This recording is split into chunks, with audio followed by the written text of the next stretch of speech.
Welcome back to another Mr. Robot Monday. If this is your first time joining in, my name is Sam. I have a blog site, live stream site, whatever you want to call it, for live hacking, hacking tutorials, all ethical hacking. I should annotate that as well. Uh, so today I'm just going to be diving into a hack the box, just a random box that I had selected. Gonna go through, see if we can actually capture the flags on those, and kind of walk through the methodology used, right, for any kind of like ethical hacking. So before we start, though, I do want to kind of uh, go over a few things. So any of the platforms that you're watching on, with the exception of Instagram, you can comment. Your comments will pop up here. So if you have any questions anytime during the live stream, please feel free to ask. Let me know if you like this. Let me know if you hate it. Either or. Communication is awesome. But yeah, I will be able to see and reply to everything that is commented in there. So please feel free. Another thing that I wanted to touch on, excuse me. Another thing that I want to touch on was the website. So now we actually have merch for sale. So go ahead and buy some Savage Hack merch. Support the site. Obviously, everything's always going to be free. I'm always about having free training and whatnot, but it does take a little bit of money to kind of run the site and to actually do this, right? Excuse me. So yeah, please feel free to check out the site. We have plenty of things within the store here, all kinds of merch that you can get there. Everything from t-shirts to beanies to hoodies, phone cases, hats, everything, right? Even a throw blanket, which I'm actually waiting on mine to get here. I'm pretty excited about that. But yeah, so yeah, check it out. Support the site. Check out the blog. I usually try to post at least one blog entry a month, if not more. A lot of times there'll be walkthroughs. Other times it'll be things based around like the certifications and other things that I've done. I see Charles Monroe. Is that Bo? Did you mean to say boo? Hello. So yeah, check out the site. Let me know what you think. And yeah. So today I'm actually going to jump into the box here. It's called Friend Zone. I went ahead and booted it up. Went ahead and connected to their VPN, so we have lab access there.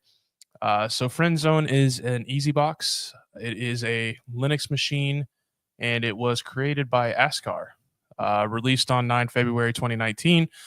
Just as a disclaimer, this is a non-live box on active or on Hack the Box. It is a retired machine. I cannot do the active machines. TTY, man. Hey, what's up? Thanks for coming back.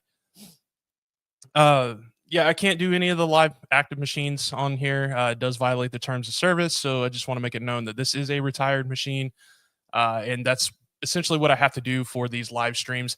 I actually was gonna hop on to Proving Grounds because I thought that their platform would allow for it, but apparently not, because I've seen so many write-ups on Proving Grounds on both play and practice that are just kind of out there. Apparently, you're not supposed to do that. I don't want to get my OSCP revoked, so I'm not going to go down that road. But I definitely. I mean, I can make it bigger. Just trying to share the screen, instead of seeing my beautiful face here. But yeah, I appreciate that, man. So yeah, we'll go ahead and jump into this first box here, which is again, it's called Friend Zone. It's an easy Linux box. We already have an IP address because I have gone ahead and spawned the machine here. So again, I've already connected to the VPN. So as you can see in the top right up here, we do have a VPN connection there. So we are connected to Hack the Box's network. First thing I'm going to do, just like I generally do, is run an nmap scan to see what services or what ports are actually open on that specific IP address.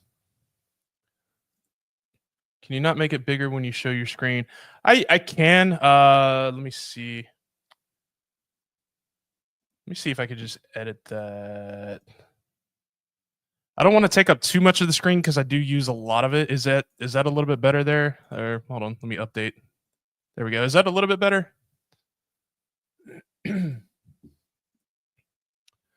Let's see. Looks like it is not reaching it, so I'm wondering if it's blocking the ICMP packets there. Awesome. I appreciate the feedback there, man. Alrighty. So it looks like it's blocking our ICMP packets. So I am going to actually first, well, no, I'll go ahead and do attack PN. So that there we go. Okay, now we're in business here. So we have quite a few ports open here. We're gonna enumerate just a little bit further. I'm gonna run an actually let me uh let me output this into nmap.txt.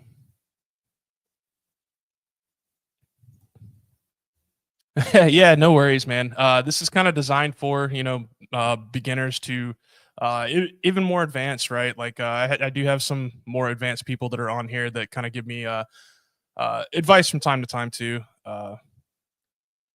Yeah, I appreciate that, man. I definitely try to. It helps me to understand better if I'm able to explain it in a way that makes sense to me. So that's what I try to do for you guys. Kind of why I started this to begin with. All right. So what I did here was I put the output. So I put all of this into a TXT file, essentially using the tac-o into nmap.txt. Next, I'm going to run a script that I made that just grabs all of these ports and puts them in a friendly user thing, or outputs a command for me that I can just copy and paste. So it's going to run nmap and then tac sv for a version scan, and then tac sc for a script scan. And then I'm only targeting those specific ports that are open, right? So I'll go ahead and run that. And this is just getting us more information on those services that are running on those open ports. So go ahead and paste that, let that run. All right. Yeah, this is quite a bit. Okay, so we have 21, so FTP, SSH, 53 being open for DNS there. Port 80 HTTP, so it's running a web server, also running a secure SSL web server, and then 139 and 145. That's going to be our SMB. So let's see what all we can find from here. Rustscan does something similar. Yeah. Rustscan's a very powerful tool. I actually used it quite a bit during my OSCP stuff. I might actually bring it up here from time to time too. Very good tool. All right. So FTP just open. There's not much there. We have a version there. Let's see. Port 80, friend zone escape software.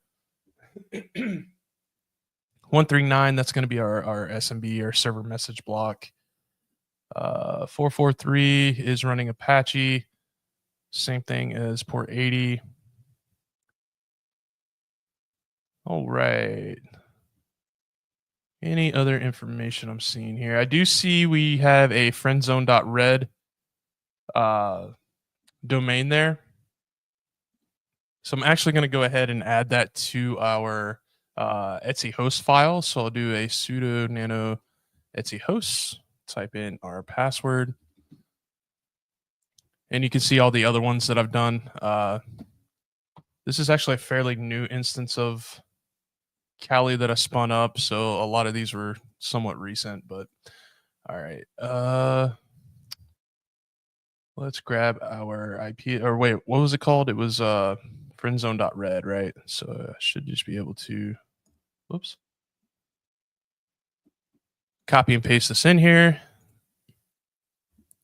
And then friend zone.red. We'll add that to our Etsy host there. So essentially what I did there was if I were to visit their website using just the IP address alone, right? Like it'll go there.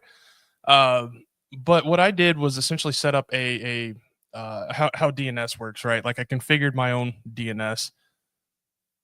Have you tried VulnLab? I have, man. Actually, that's kind of where I started out, even before I got my OSCP. I used to download a ton of stuff on there. I also used what was it called? I think it's called pentesterlabs.com, if I'm not mistaken. It's been a long time since I've been on there. They have some really good ones there too. All right. So yeah, I was essentially setting up my own DNS, right? And if you're not familiar with what DNS is, it's domain domain name system, and it basically just translates IP addresses to your domain names, right? So anytime you visit a website like google.com, for instance, you're actually visiting an IP address. But since we respond and retain more to actual letters, right? Whenever we're like speaking or anything like that, it's a lot easier for us to remember words rather than a series of numbers like that. So that's where DNS comes in, and it's kind of a backbone structure of the internet. So again, anytime you visit any kind of website, you're typing in a name. It actually gets sent. It sends a request over to a domain server for a DNS server first. From there, the DNS server looks up that domain name and then looks up the associated IP address, sends it back over to you, and directs you to that specific IP address. So that's kind of what we're doing here. Obviously, this isn't connected to the outside internet. We are on a VPN connected to Hack the Boxes network, which is internal there. So we had to configure that ourselves so that now if I were to go to friendzone.red, that actual domain name rather than the IP address, it'll pop up just like how you would visit if you use the IP address. So it just makes it a little bit easier. You can also find other things by adding that in there, like subdomains and whatnot, which uh, we may end up looking for just because that port 53 is open. But anyway, all right. So we are on port 80. We're checking out that web server. It's Apache 2.4.29. Friend zone escape software. Have you ever been friend zoned? If yes, try to get out of this zone. So first thing, I'm going to look at the page source, see if we can find anything. It doesn't look like it. We do have an email address there. Let me see where this is located. It does have an image there. Okay, so it's just on the main folder. Okay. All right, let me check out port 443. Yep, so I'm actually going to use I'm probably going to use Dirbuster instead of FFUF. If I don't find anything right away with that, I'll probably use that application as it is quite a bit faster. But I just like the GUI on the Dirbuster. I don't have to memorize as many commands and stuff with that. So let's see. Let's try port 443. See what's on that. Bad request. Oh, that's because it's still under HTTP. We need to do HTTPS. And it's going to give us that warning because obviously it's not going to be secure. So we'll have to go forward with it. Accept the risk and continue. Ready to escape from friend zone. Escaping the friend zone. Let's see if there's anything worthwhile on here. Just doing some development here. So it has a JavaScript folder here. Don't go too deep. Well, let's check it out. Let's see what they got. Testing some functions. I'm not trying to break things. I don't know what that is. Is that a hash of some sort? Don't stare too much. You will be smashed. It's all about times and zones. Let me take this out of the view source. I don't know what this is. This might be a, is this base 64? So let's check out Cyber Chef. Let's see if this can tell us exactly what that is. We'll do magic.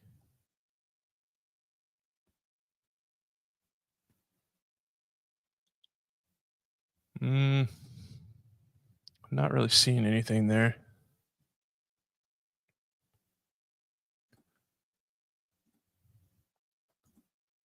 I am going to save that here just so we have it on hand in case that is something important.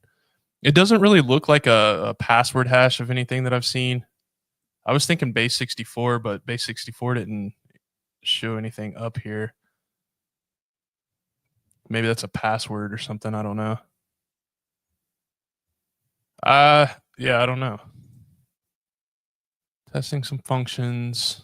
I'm not trying to break things. Huh. Okay.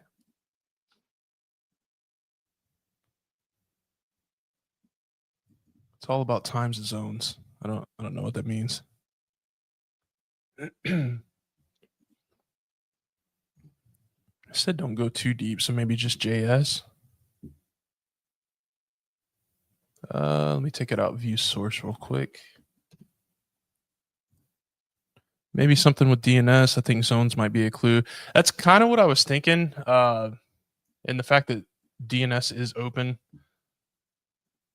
or the yeah, the port there for DNS is open. Okay, so there's nothing here. All right, so port 80 and port 443. I may have a password there for 443. I'm not entirely sure, but I'm not seeing much else there.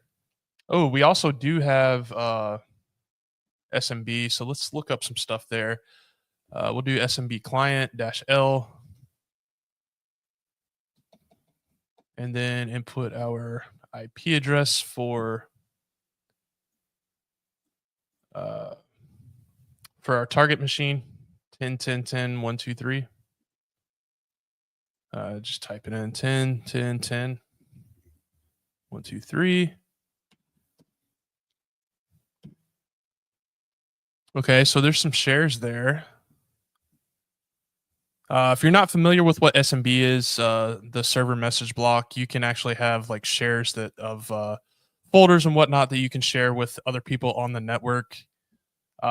There was an exploit called Eternal Blue that kind of leveraged this way back in the day. Apparently, it was from the Shadow Brokers, which they had said was part of one of the three-letter agencies tools that they'd used way back when. So it leveraged this as a big exploit there. But yeah, it's think of it as like sharing files with anybody on an internal network. You'll see this open commonly quite a bit. All right, so they have print. So they have print drivers there, files, uh, Etsy files. So they have configuration files there apparently. General development and IPC. So you'll usually see this on most. Yeah, I appreciate that. I appreciate you tuning in, Shell. Uh, let's see, print. So a lot of the times you'll see these print drivers as well, but I'm really curious in files. I'm really curious in general and development because you don't commonly see those. So I'm actually going to try to connect to them. So we'll do files first.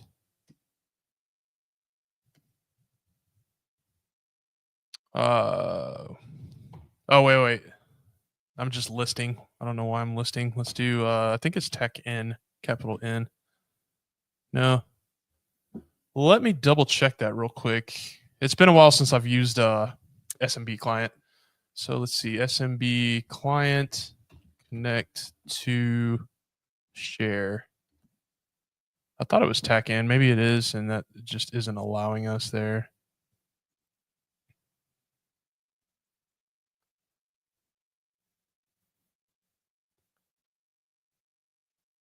Yeah, it's tech in. Yeah, okay. So files isn't letting us go there. Let's try general. Okay, so we were able to connect to general. Let's see what's in here. I'm going to hit ls to list. There's a creds.txt. So let's get creds.txt, download that to our local drive here. And we will cat creds.txt. So we have admin and then looks like a password here. So let me copy that. We'll add that to our notes here that we're taking. So possible password, possible like hash of some sort. We do have it looks like a login and a password associated. I didn't see any place to log in, so I may, wait, was SSH open? Let's see. Whoops. Okay, so SSH was open. May try. I doubt they would have an account named admin though on that. I feel like it's got to be something with port 80 or 443. I don't know. I don't know. We'll see. We'll see. Okay. Let me print working directory.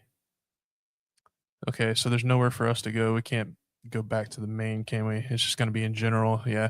Okay. So there's nothing else there. So we'll exit out of that. What was the other one? Development. Development. Oh, it let us in this one too. List. Okay, so there's nothing there, right? What was okay? So we didn't get access to files, which apparently has configuration files. General development. Okay. I don't see anything here. It won't let us go back, obviously. Let me see. We'll try help. What are the commands we can use?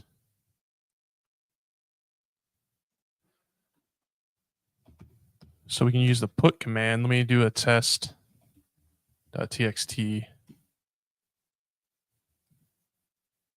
Okay, so we can put things on here. I just don't know where it goes.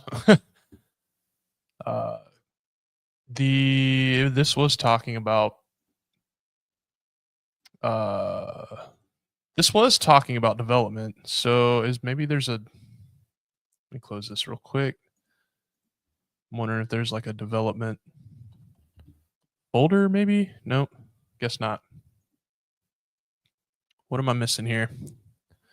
I don't know. Anyway, so we can put stuff there. We don't know where it goes. Let's look at our other ports that were open.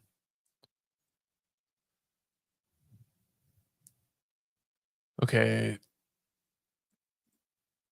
Let me see if I can log into port 21. So I will do FTP and I will do that admin and I'll use that password. Where is that password?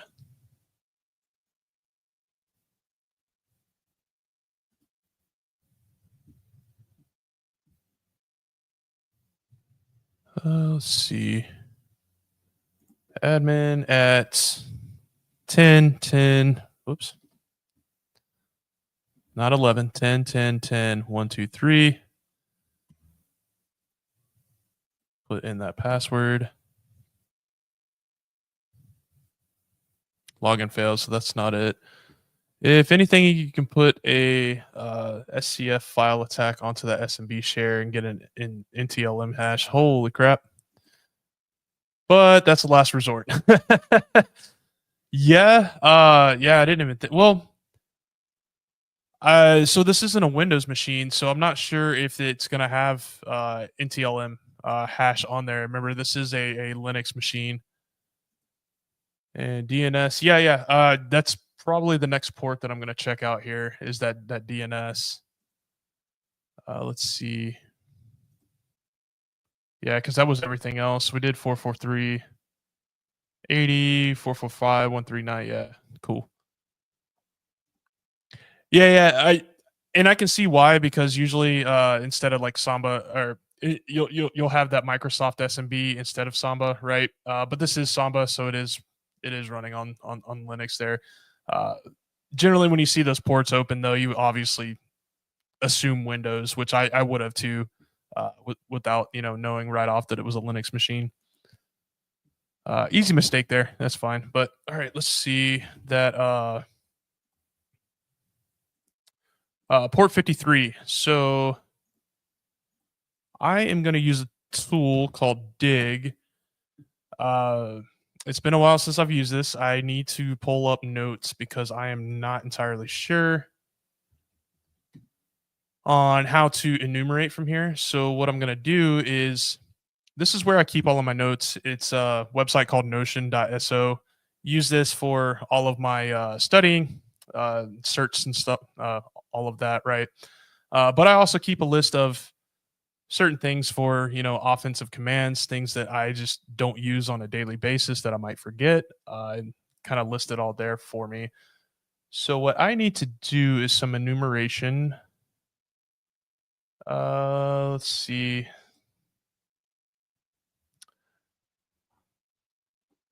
I don't remember where. Let's see.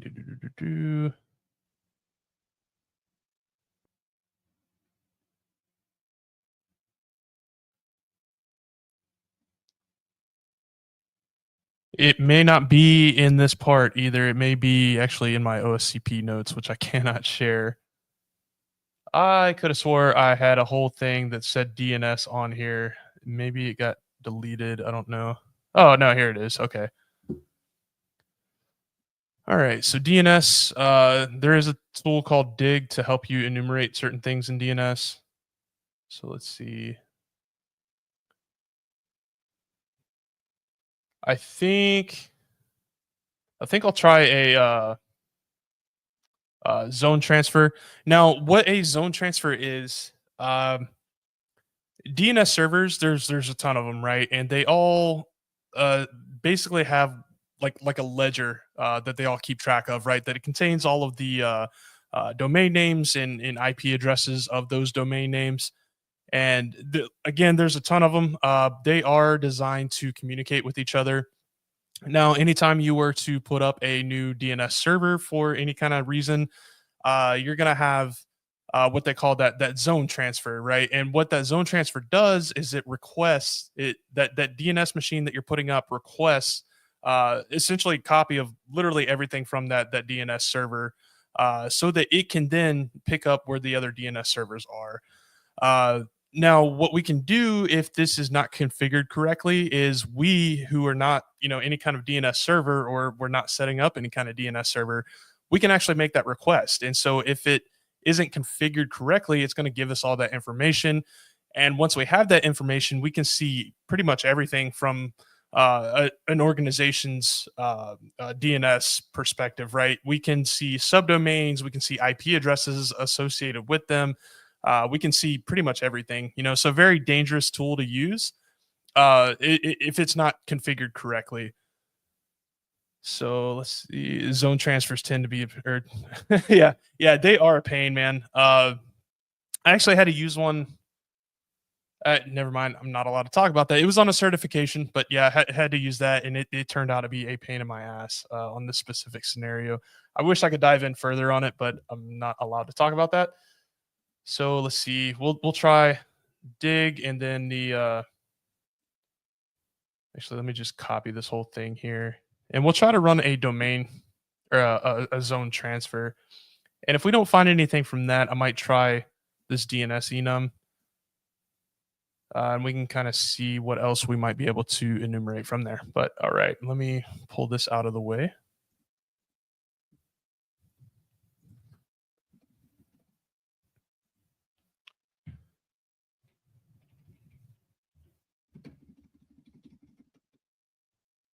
What is it called? Friend zone.red.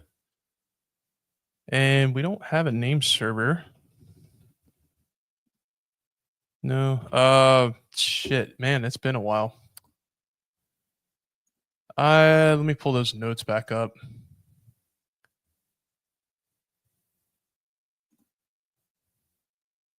Wait a minute. What did that say?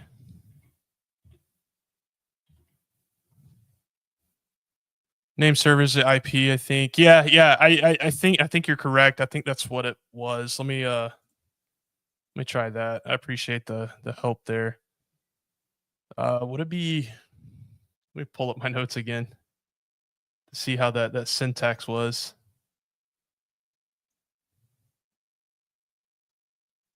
Okay, so it's at name server. Okay. Yeah, let me try that then. So we'll do at, and then what was it? 10 10 10.123.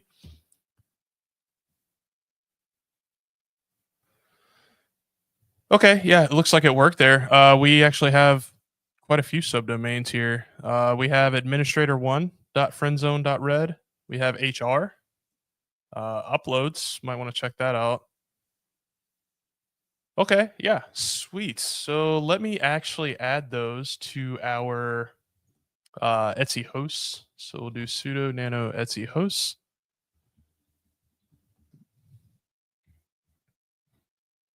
Where's our friend zone? There it is.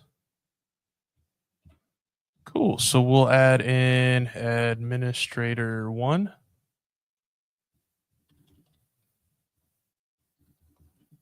We'll add in HR.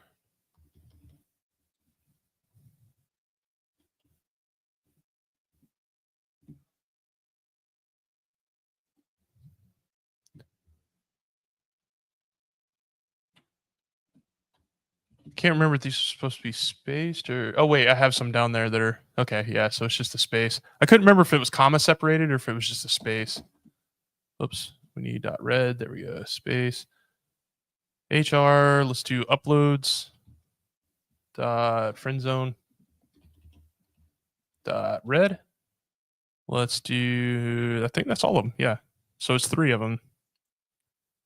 Okay, we'll hit Control O to save that, enter, and then Control X to exit out of that file. Go ahead and close that. So I'm really curious about administrator 1 and uploads. Let me check out administrator 1 first.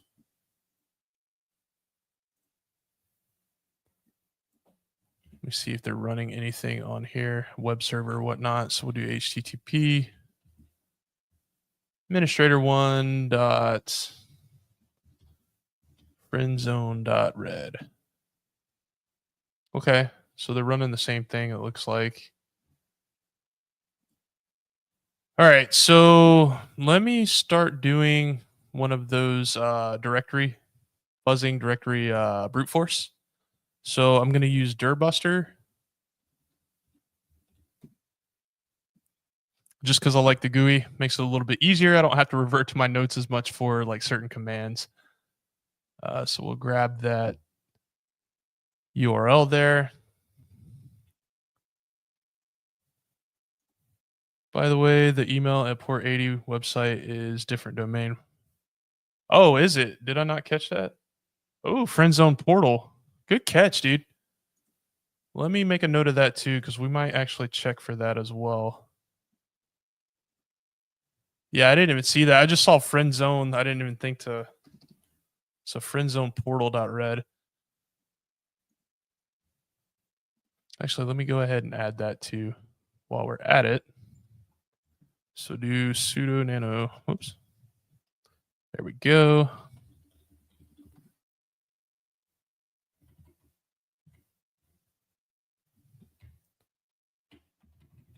All right. Whoops. There we go. So what was it? Friend zone portal.red. All right. Hit Control O to save. Control X. Whoops. Yeah, I already saved it. What are you doing? There we go. All right. Typed in that URL. This is, I believe, on port 80 because it is not requiring SSL there. And we did HTTPS, I believe. So, or HTTP. I'll do go faster. I'll pick user, share. We'll do word list. Oops, word list. I can't type, man. Word list. There we go. Use dirbuster, and I'll do small txt there. File extension PHP. Yeah, we can just leave it there, I guess. Oops, come on, man. Let me expand this just a little bit so I can see the start button. And we'll go ahead and start that. Let's see what all it might find. Okay, WordPress. So there's a WordPress site on here. WordPress. Whole lot of nothing. I hate it when they do that, man. They're trolling you at that point, I guess. Icons. Nothing really there. We can't even access it. It gives us a 403.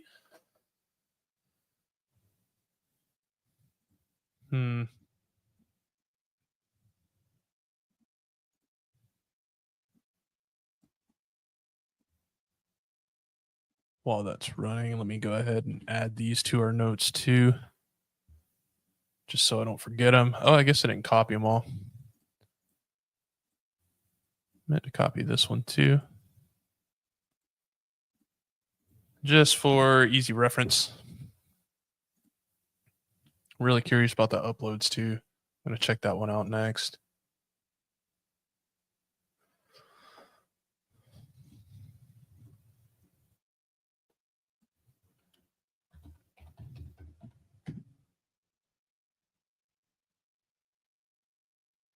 Oh, you got to be kidding me. They all same thing. That's hilarious.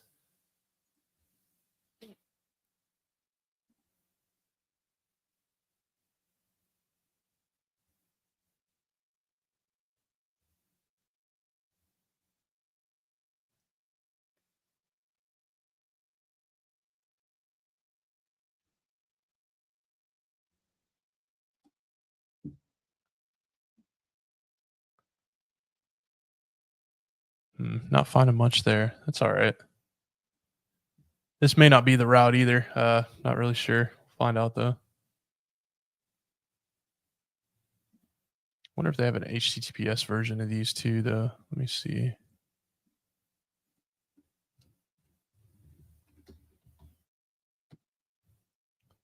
Looks like it. Oh, we have a login screen here.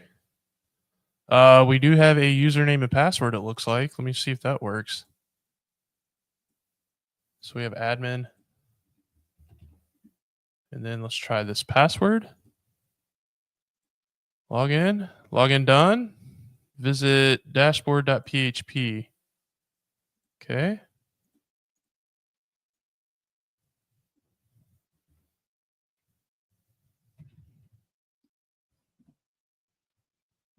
All right, we're making some progress. We got somewhere. We were able to use a username and password.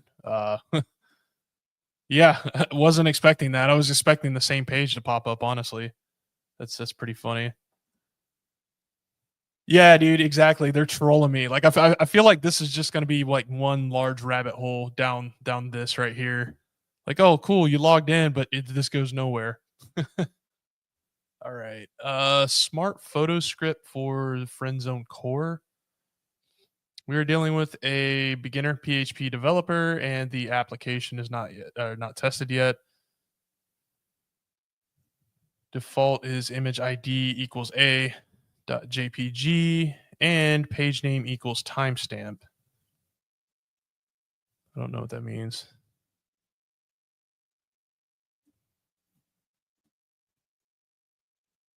Is that like a URL here? No.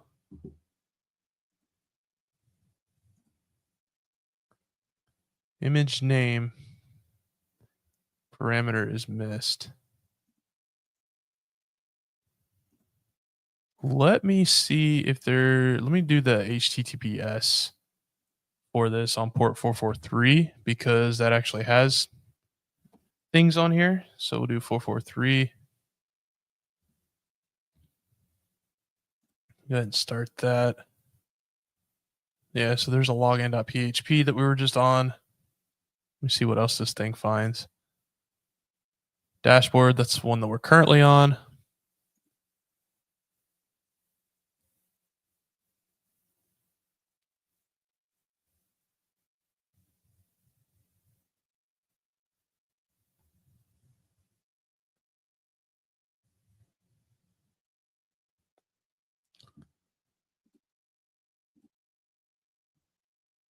It should be URL.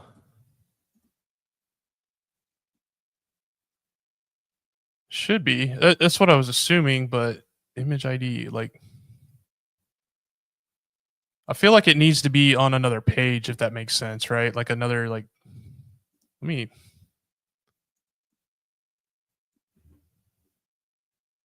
because it's not taking us anywhere from here. It looks like, yeah, I don't,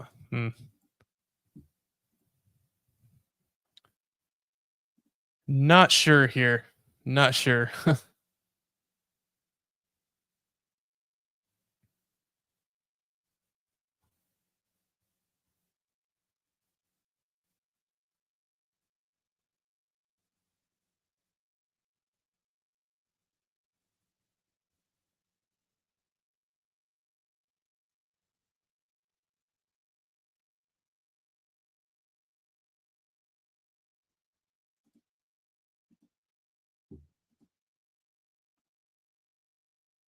There's a timestamp.php, which is timestamp.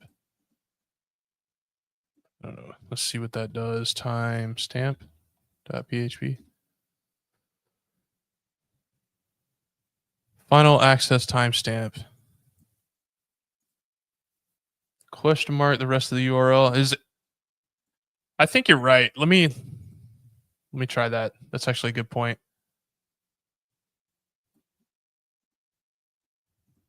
So we'll do question mark and then add on the rest of the URL. Ah, dude, you're a genius. Thank you. Thank you. Thank you. Thank you. Yep. Yeah. Exactly it, man. That's awesome. Okay. Yeah. Been a while since I've messed with this type of stuff there, and the timestamp as well. Which, yeah, I see the same thing that we just saw from that timestamp thing there. So it's including an image now and the timestamp. So this makes me believe that there is local file inclusion there, right? Because page name equals timestamp, and we're going to that timestamp.php. So I'm actually going to test this out and we'll do slash etsy pass wd.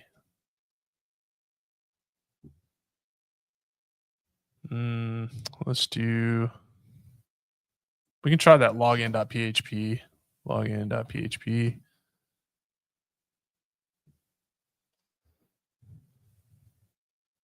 Maybe not, maybe not.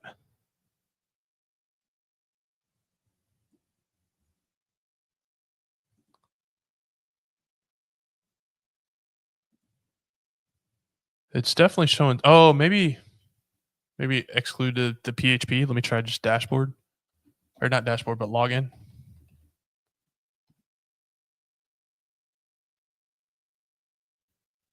Wrong. Okay. What else was there? There's dashboard. Let me.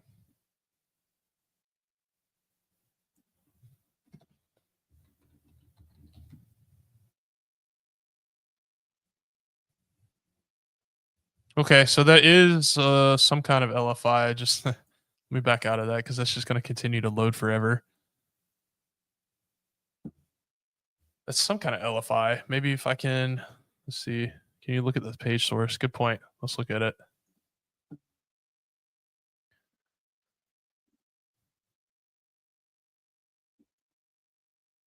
Not showing much there other than what we already know. It's all just text. I'm trying to think of how we can leverage this. So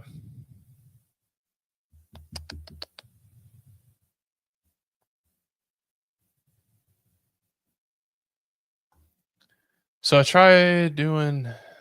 Let me see if I can get an Etsy password doing this.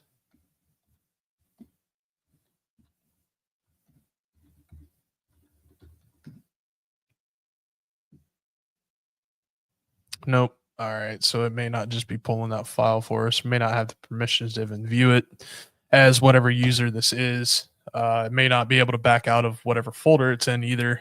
Not really sure. Ah, dude, yeah, you read my mind. That's funny. Trying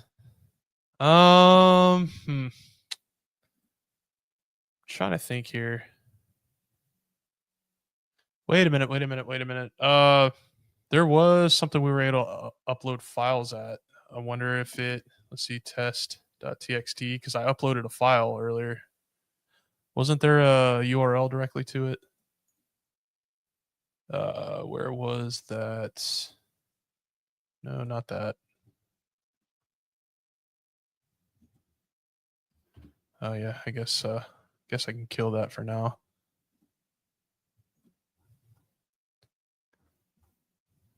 Which one was it? So there's files under Etsy files. Which one did I upload on? It was development, I think.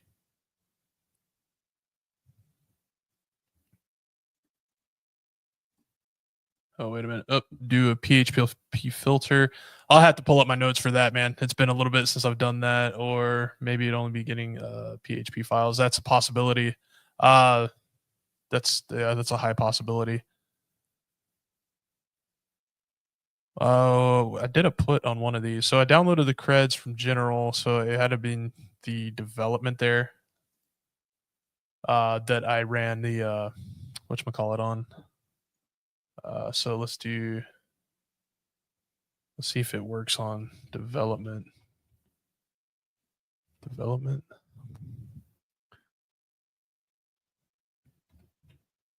Or wait. I'm confusing myself real quick. Let me try Etsy files.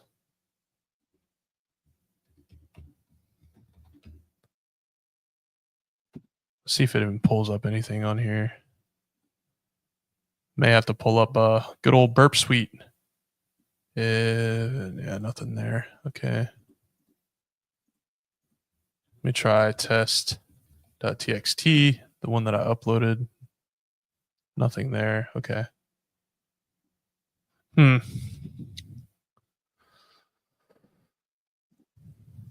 Let's see. Ellis Gunner, welcome back, brother. I earned my junior pen tester cert on Try Hack Me. Still haven't jumped over to HTB yet. Hey, man, go at your own pace. Don't try to like overload your brain by any means. This stuff does take time to learn. Just make sure you learn the basics and learn them well, as you go along. But that's awesome, dude. You're making awesome progress there. All right, let's see. I feel like it's got to do something with this upload. I just don't know where to go. Because I was able to upload to that development share, right? I was able to put, the test.txt, but where would I go for that? Etsy/development /test.txt, maybe? No.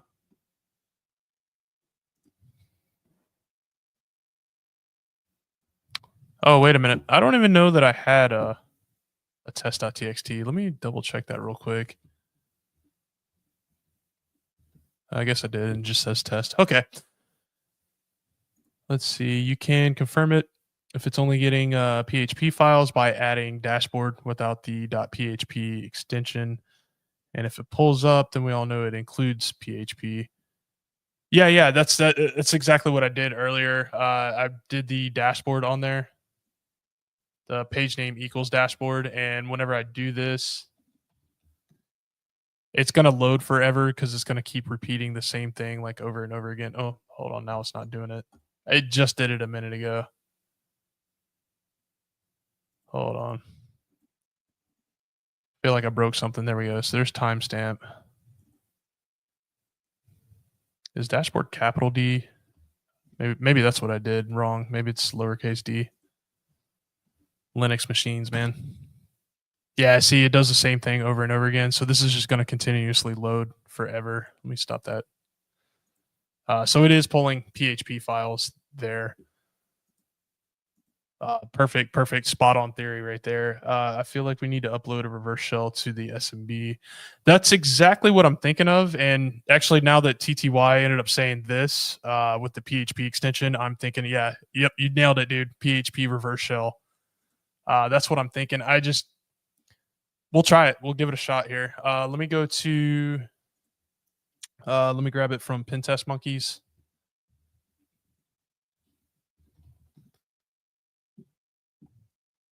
Man, this is awesome. I'd probably be stuck without you guys, TTY. And I don't know how to say your name there, man. I do apologize for that. But you've been a great help so far. This has been awesome.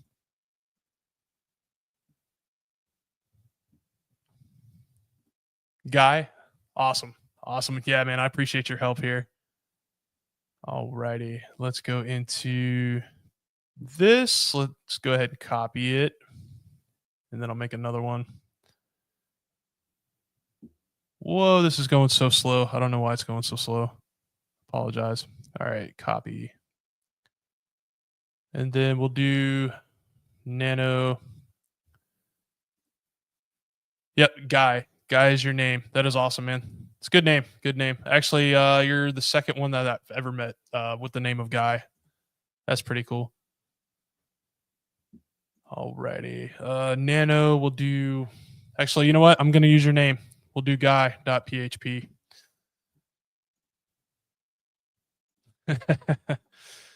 Alrighty. Let's go up to the IP address. Let's change that out for hours. Whoops. Little touchy there. All right. So our IP address is 10.10.16.17. I always change to 4444 due to the OSCP. If this doesn't work, though, we might try one of the common ports like 80 or 443 that we know are open. But generally speaking, on the easy boxes, you don't really have to worry about that. So I'll hit Control O to save this. Now let's see if we can upload that.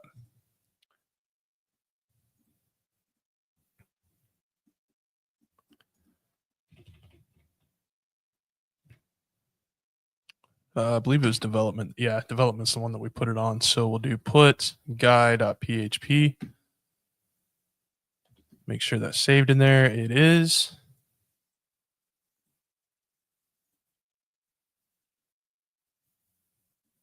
I wonder if it saves to this. Let me see. Oh, wait. I need to put up a listener first. How about we do that? NVLP. No, NC-NVLP. What am I doing? 4444.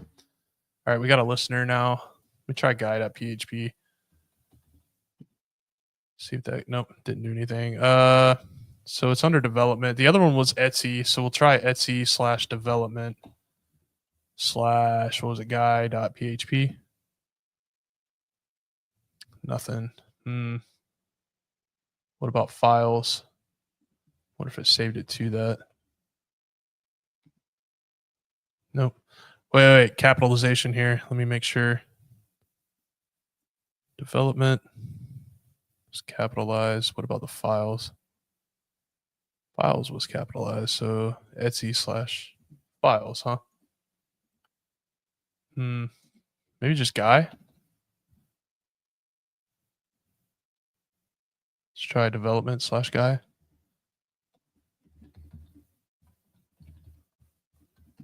No, not PHP. Let me take off the PHP. Oh shit, it worked. Look at that, dude. You guys are awesome. All right. Who am I? Let's see. So okay. We are the web server there, that Apache server. All right, we finally got a foothold, man. Dude, that was about to drive me nuts, man. I'm glad you guys brought up both of this, right? Like adding the making sure that it's only PHP files, and then the PHP reverse shell that you brought up. That was spot on. That was perfect. Alrighty. So now let's get a lay of this. I'm gonna list out the home directory. So we have friend, a user friend apparently.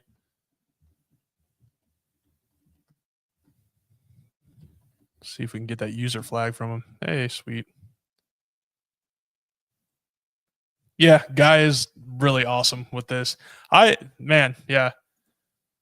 That was completely awesome. I thought you said you were a little bit newer, guy. I feel like you know more than me at this point, man. All right, let me find our hack the box page that I had pulled up so that I can input that flag, submit that user. Boom. Hell yeah. Awesome. I mean, the exploit itself and all that stuff was like very, very easy, but getting there was not too easy, I want to say, just because all the enumeration we had to do. That was quite a bit, man. So I'll just rank it as that. All right, man. I'll take your word for it. Alrighty. So now, where do we go from here? So let me see if we can cat Etsy passwd file, which if you're not familiar with that, this used to store like all of the passwords for Linux. Passwd would have that, but then they found out that a lot of people were able to at least view this. Started learning only a few months ago, but I don't have a lot of time. Well, dude, it sounds like you're picking it up pretty quickly, man. That's pretty awesome. So yeah, the Etsy passwd file or password file, it used to contain the passwords or password hashes for Linux, which a lot of people would have access to, even as users. As you can see, I have access to it right now, and I'm uh, www data. So I'm actually like Apache, doing this.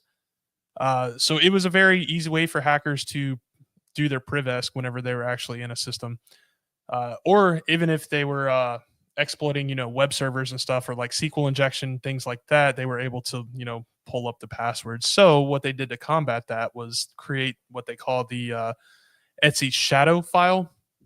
The shadow file will actually look very, very similar to this, but it will also include the password hashes in it.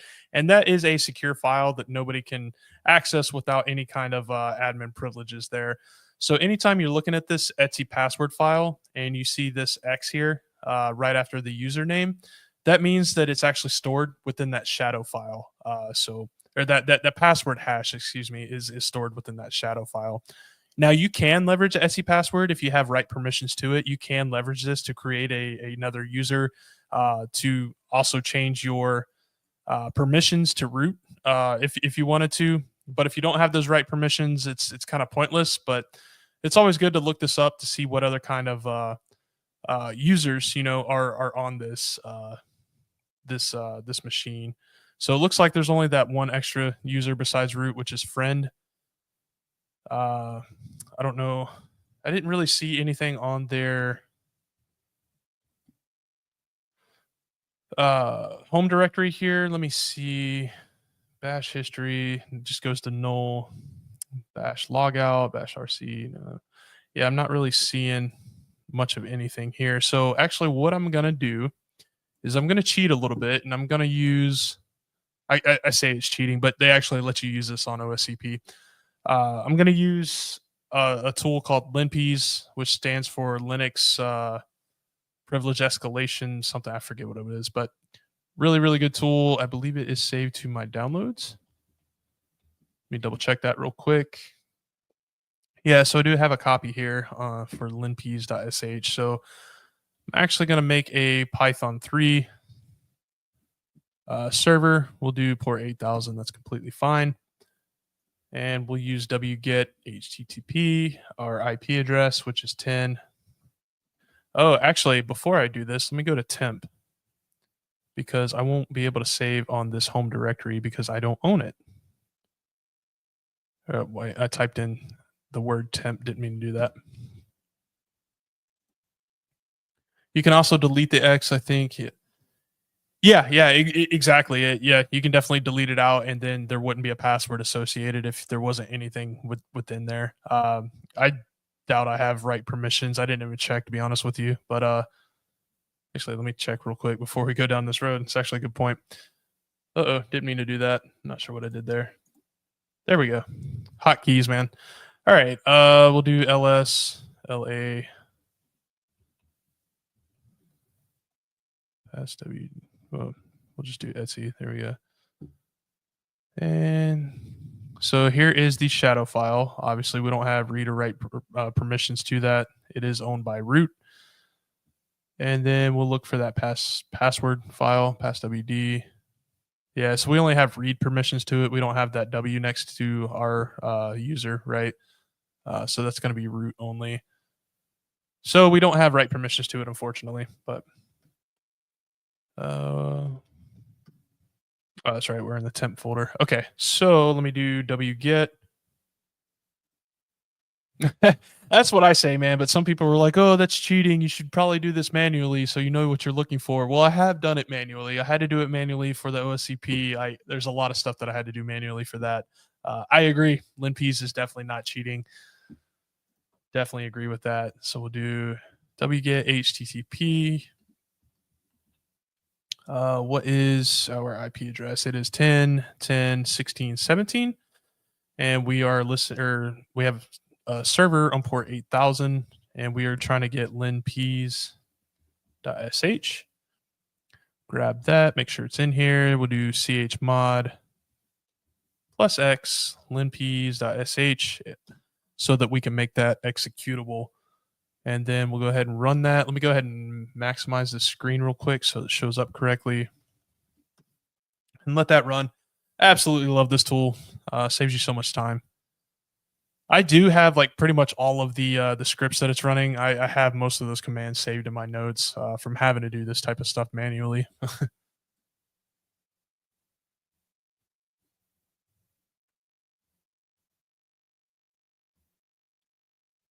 All right, that was quick. I'm gonna scroll up to the top and kind of work my way down here.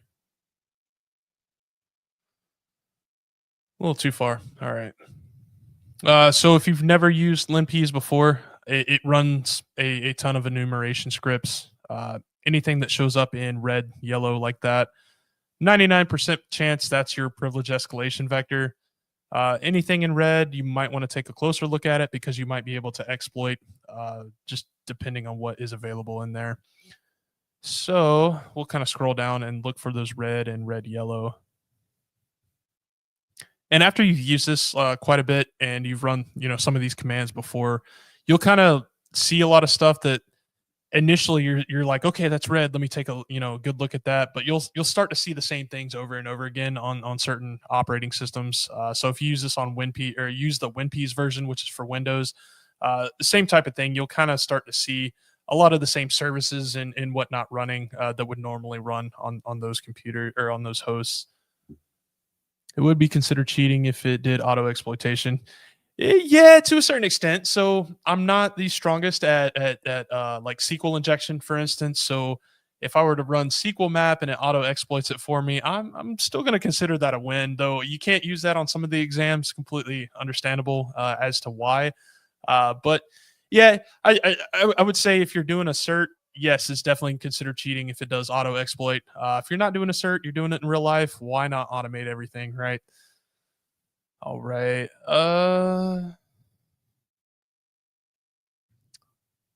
Yeah, I didn't see anything there.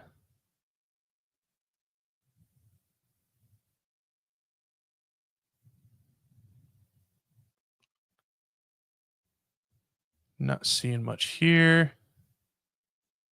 Port 53. So there is a service running on port 25 and 953 that's local.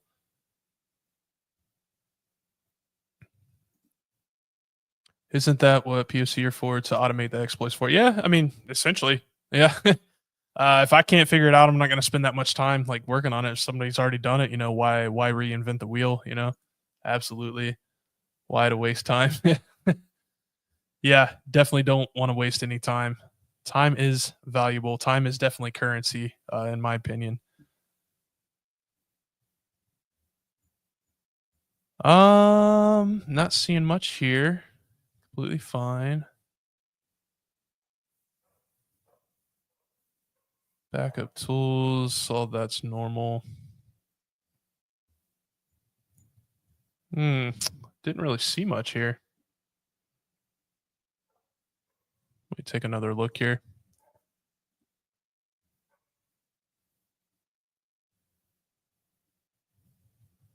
Um,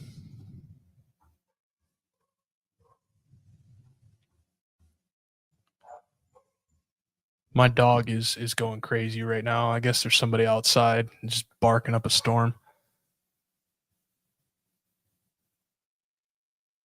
Let's see what all root is running. Actually, let's see all these processes here. So, well, we can see our linpiece process. It actually picked it up. It's kind of funny. Let's see.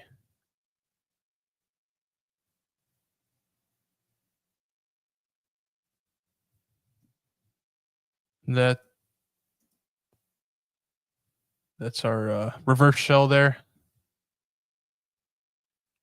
I don't see root running anything crazy that we might be able to leverage. I know it's highlighted in red, but not really seeing much there.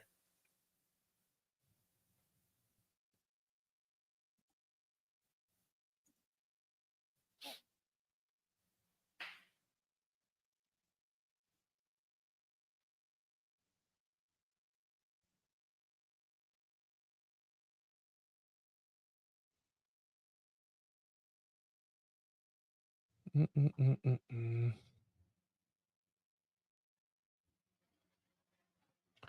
Not sure. Not sure. I might just have to start doing some digging. Completely fine. Completely fine. Cool. All right, well, let's do some digging in here then. Let's kind of poke around, see what we can find. I know that, let me see if we can go to the Etsy files. Let's see if there's anything else in there. No, we can't CD it in that. Can we list it maybe? No such file or directory. Oh, no wonder I couldn't access it then. What about development? Oops. We'll do ls-la/etsy development. Okay, so there's our reverse shell and test.txt, but there's nothing in there that would give us any kind of leverage on anything. I really didn't see anything else here though.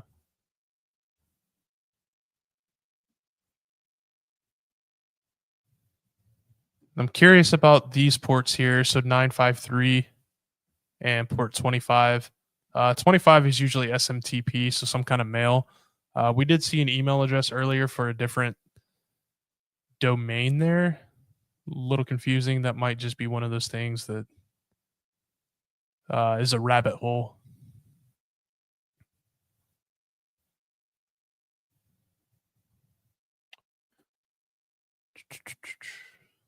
Let me see.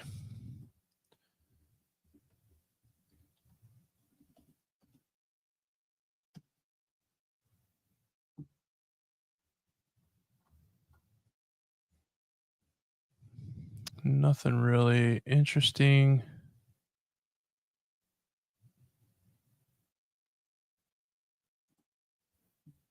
Maybe creds and web config. Ooh. Yeah, maybe they did password reuse. That's a very, very good point. And this, whatever this is, I don't know what this is yet, but so what was the name? It was, so we have a user named friend. Let's see if we can it was friend, right? Let me double check that. Yeah, friend. Okay, so we'll SU friend. Let me grab a let me strengthen the shell a little bit. I'm just pulling from my notes here. So offensive shell commands. Let's go ahead and run this one. There we go. Let me grab that password again. Try that. All right. Friend. Password. Paste. Nope. Let's try root. Let's see if it's that easy. Nope. Damn. That was a good approach. That was a good thought. Let me think. There's no processes that like stand out to me that would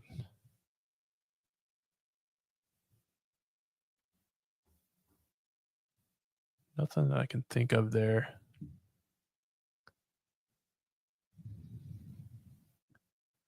You'll see this exact same thing. A lot of people always think they have a password whenever they see this right here. This is just going to be standard on every Apache server.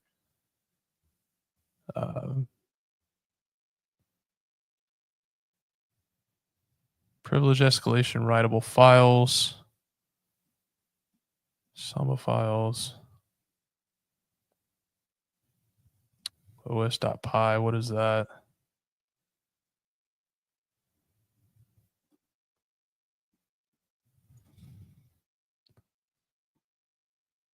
Oh wait.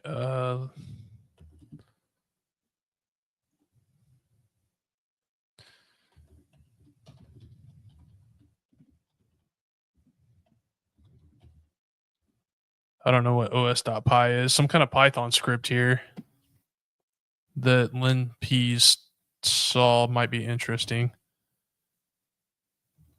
What was it called? Shit. Started with an O. os.py.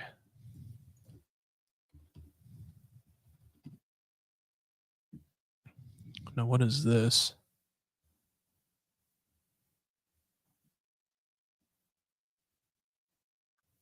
Oh, that's a lot. All right. Slow it down. All righty. Routines for NT plus 6, depending on what system we're on.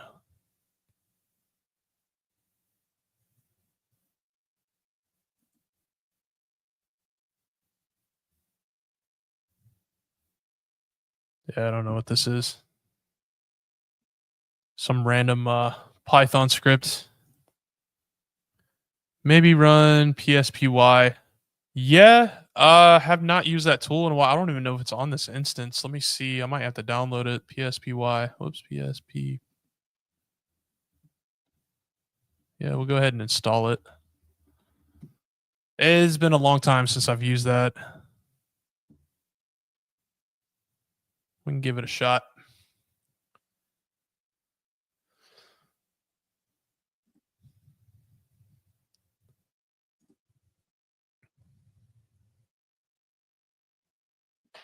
All right. Oh, I'll probably have to download. I have to install it on the thing. What am I doing?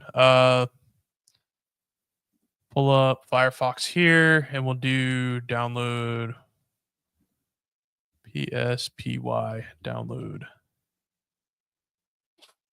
Oh man, excuse me. Oh, my nose is burning. All right. PSPY. Yeah, it said Limpy said that it was writable, but I don't know what it does. Like I don't know what it goes to or anything. Actually, I didn't even see who owns it. Let me see what the permissions are on that. But no idea what it does. I didn't do a code review. It is owned by Root. So that might be something there. And it is readable, writable, and executable from us. Might be able to leverage that. I'm not sure, man. That's I'm kind of liking the way that looks there. So os.pyc. I don't know what pyc is, but the friend owns that. Huh. That's interesting. Yeah, that's funny. I said that. You said it at the same time. That is very interesting. I just don't know how to leverage that. It is owned by Root. Looks like it can be run by Root, but we can't run anything as Root right now with our permissions because we are again just the Apache server technically. What was I download? PSPY. Let me copy that. We'll use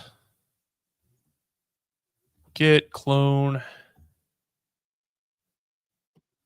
We'll get that in there. We'll go to cd pspy.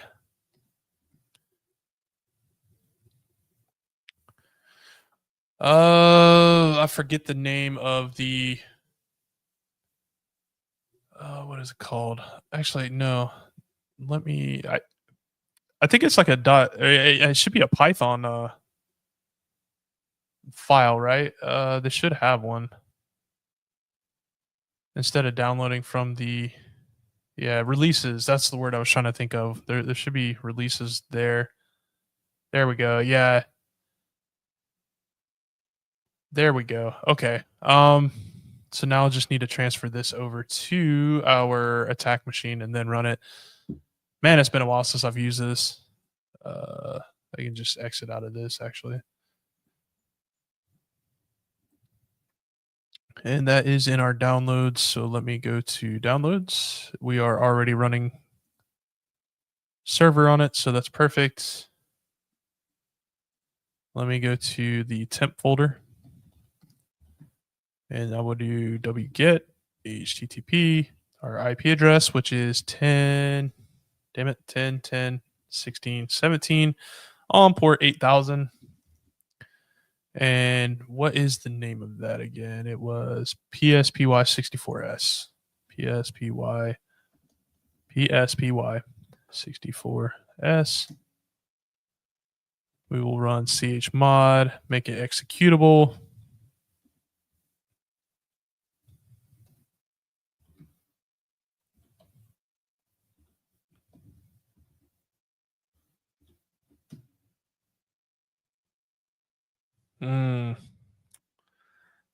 Might need to compile it. Oh man.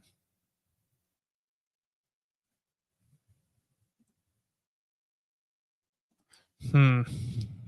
Trying to think here. Trying to think here. Oh, wait a minute. We got some. So if it's running in the background, then we can modify it to gain a reverse shell. And PSPY could show if the Python file is being executed. But it looks like we're having some compiling issues here with that release version. I believe that was the only ones they had, right? I tried this one. Let me try the 64. Yeah, we'll try the 64 version. I want to start off by letting everyone know that I am a black man. That's cool, Smiles. Welcome to the live stream. I appreciate you being here. Appreciate the support. Alrighty. We got we'll do wget http. We'll do 10, 10, 16, 17, and we're just going to try a different version because it may not be this version that is compatible because obviously we're having compiling issues there. Port 8000, we'll do PSPY64, no S. We'll download that. Let's see, ls. Okay, perfect. So we will chmod, make that executable. Plus X and PSPY64.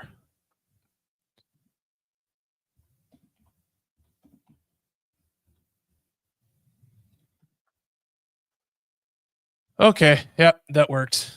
It's doing something here.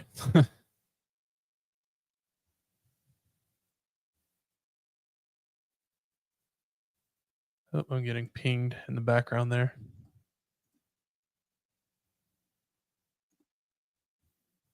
All right, let's see.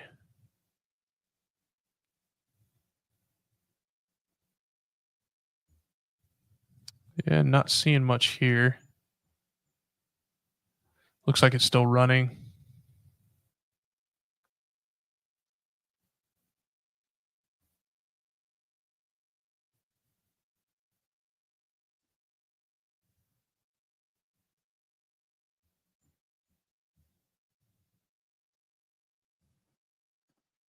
So PSPY is essentially a Python script, or it shows all of the processes that are currently running.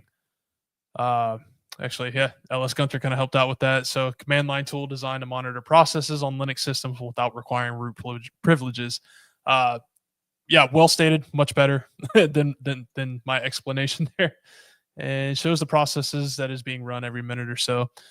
Yep. So basically what we're doing is letting it run to see if there's any other processes that might kind of pop up that are just being run from time to time, which I have a feeling that os.py that we saw might be running from time to time, and if we're able to leverage that, we can and hopefully we can get it to run as root so that we can essentially change whatever's written in there to uh, create a reverse shell and run as root, right? But I'm not seeing it, or I'm not seeing any of the other or any other kind of thing running here. Okay, and I spoke too soon. Okay, TTY, yeah, you better be at my live streams like every Monday, dude, because you just thoroughly helped me out with that. I probably wouldn't have ran PSPY had you not mentioned it, to be honest. So I really appreciate that, man. So it looks like there is something running here, reporter.py, and it runs bin sh-c ops server. So we'll check out.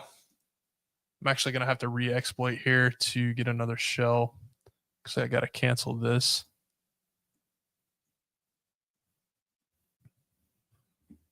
Yep. Okay.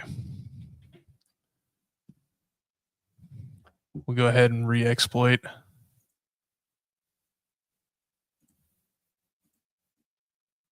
All right, let's go to, it was just Guy under Etsy development. Boom. Let me go ahead and grab that uh, command here so that we can strengthen our shell. Go ahead and paste that in. Boom. Okay. Now we need to go to, what is that? Slash opt server admin reporter.py. Let's cat that out. Let's see what this does.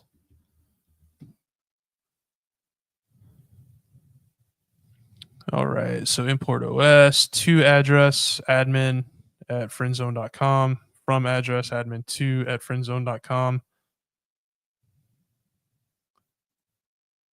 Import OS. Yep. Yeah, I believe you're right. Yeah, so that os.py is absolutely going to be that module for OS.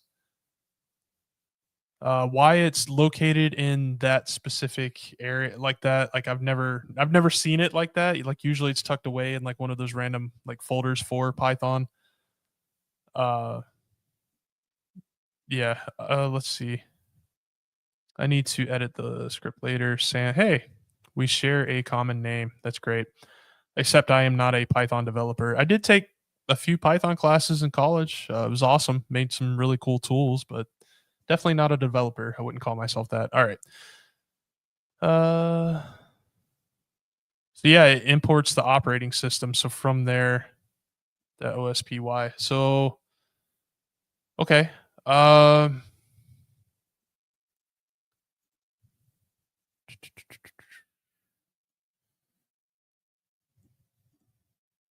Let me copy this so I don't forget it.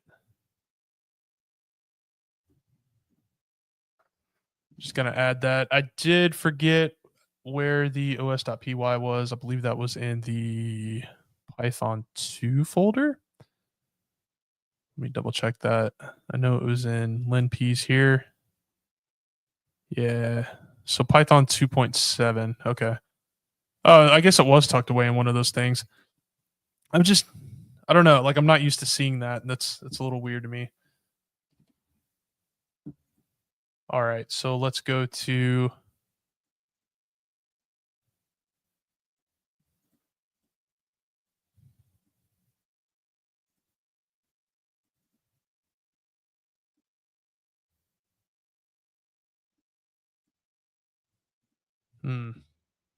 I might actually have to look this up on how to leverage that.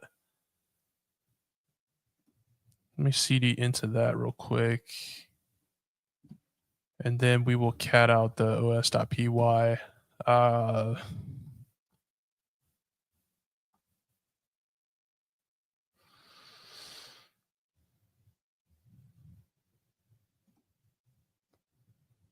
Let's pull up Google actually.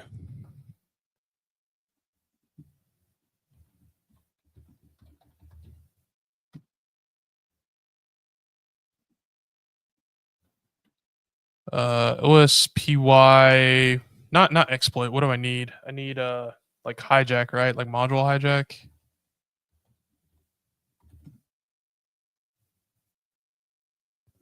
Might help if I can spell, right? Module hijack exploits. Python library hijacking. Yep. Python library. Dude, you called it right there. As soon as I pulled that up, that was hilarious. Found a blog on it. That is perfect.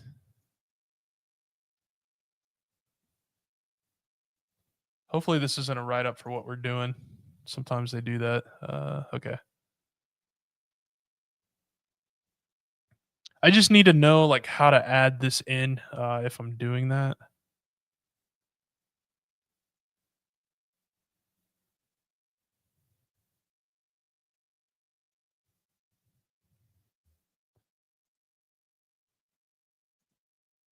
Yep. Oh, you think this is a write-up for this one? I haven't seen the thing though. Like this looks pretty different than what was in there. Import OS to find. Okay. Yeah, I didn't want to look up a walkthrough for it, but yeah, this doesn't seem to be one. Uh, okay, let me read through this a little bit.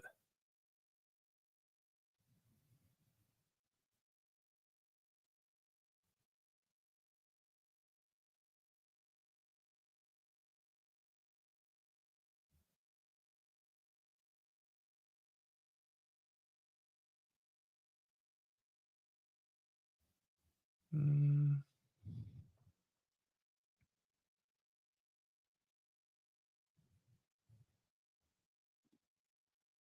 I think we have the first scenario.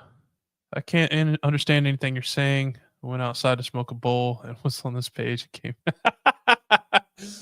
Yeah, dude. Well, I appreciate you being here, man. Every view helps. Hope you hope you got a good buzz from that bowl, man. That's hilarious.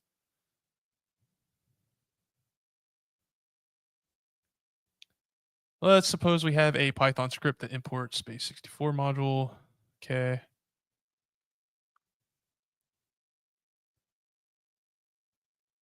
Check the permissions. So we do have writable permissions. Okay.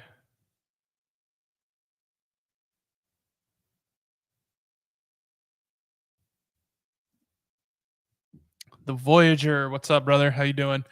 So what we're doing is a machine on hackthebox.com called Friend Zone. It's a easy Linux machine, and we're basically just hacking it, man. We have a foothold right now, so we have access to the machine. Right now, we're just trying to privilege escalate up to root access or administrative access. Welcome to the live stream. Appreciate you being here, man. You got any questions or anything? Please feel free to drop them in the chat there. All right. So if we add in,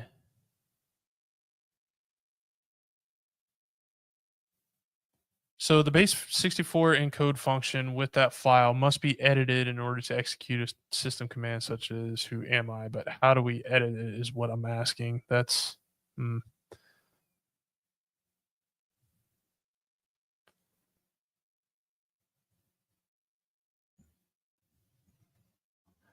Let me see if there's another one, man.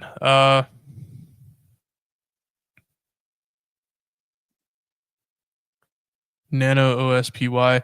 Yeah. So I know that we have to edit something in there. I just don't know how to edit, right?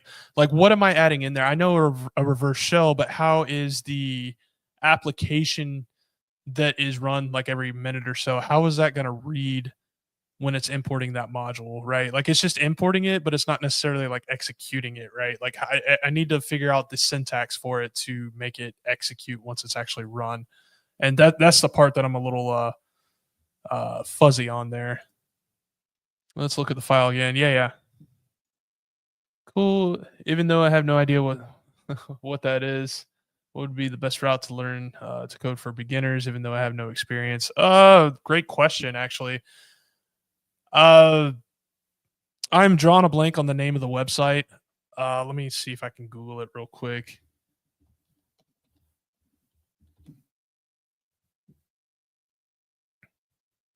Code Academy. That was the name of it. So Code Academy is a really good site for learning coding, how to use that in college and whatnot a few times. If you're looking for more of the cybersecurity aspect, I would recommend going to tryhackme.com or even hackthebox.com, the one that I just showed you. Uh, they have everything from regular machines that you can hack. They have different challenges. They actually have an academy here that you can learn certain things like step by step from. Really great resources. So this, and then also, oops, try hack me. This site right here is phenomenal. They have really in depth, pretty much everything you can think of. So yeah, man, this Code Academy and Hack the Box, I would definitely recommend taking there. The base64 module in Python would be OS Python. Okay.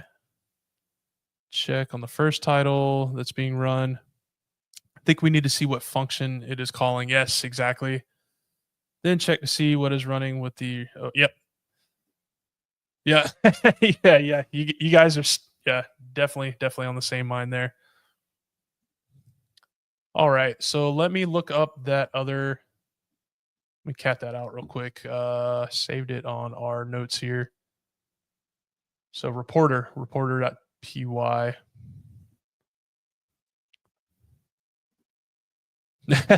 Yeah, it sounds like it, man. You were on it. All right, so we'll do ls or no cat. We need to cat out that cat. Oh well, it might help if I we'll do that. There we go. Right here, os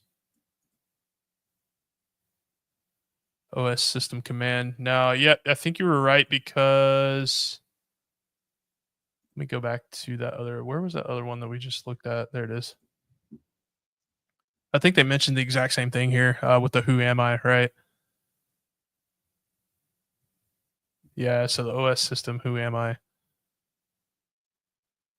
So we should just be able to, if I'm not mistaken, we should just be able to input like a reverse shell in there, right? Like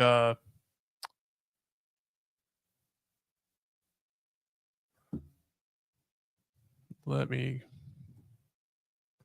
So like we'll do nano. What is this called? os.py. We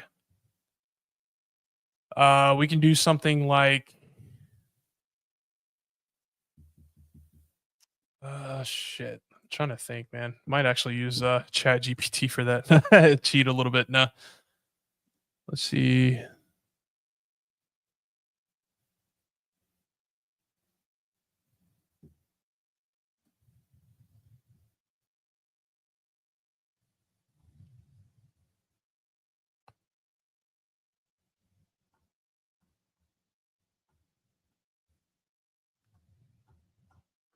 This is the bad part is I'm actually pretty decent at Python, but this is a huge freaking Python script, man.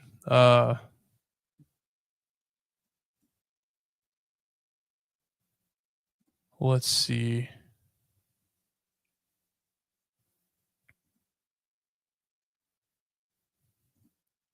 Either a Python reverse shell or have it call another OS system to run a bash reverse shell.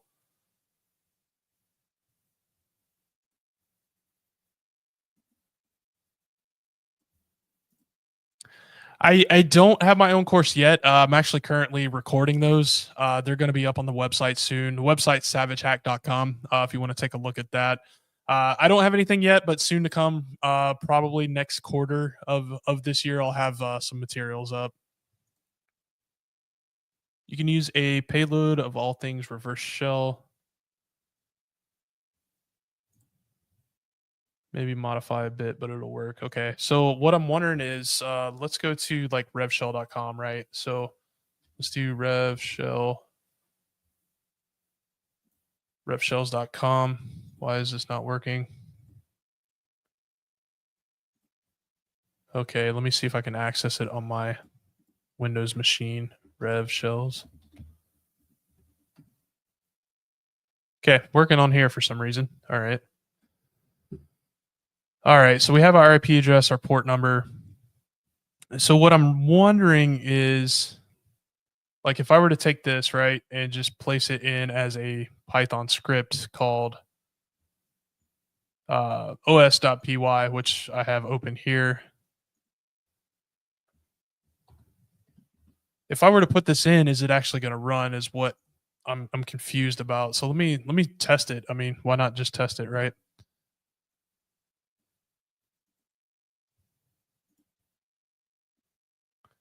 Yeah, man, I appreciate that. I appreciate that. Yeah, if there's anything specific that you ever want me to like touch on to any of these live streams or whatever, any specific areas you might want to learn on, please let me know, man. I can definitely record some videos or even do them, live.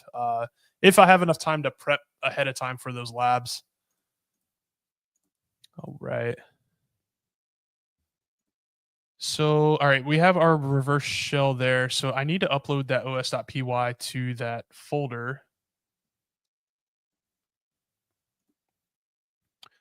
I don't see how it's really using os.py, but maybe just put a reverse shell there and see how it goes. He said, no, it won't. Yeah, that's what I'm wondering, like, because it's importing it, but I'm not seeing it.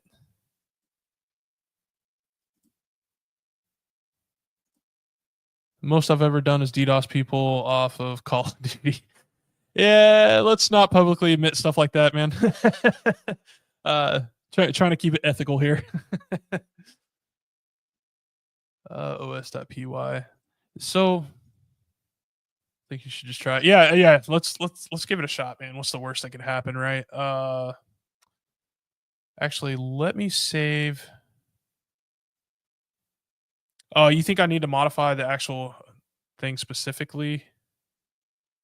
Okay. Yeah. All right. Let me see.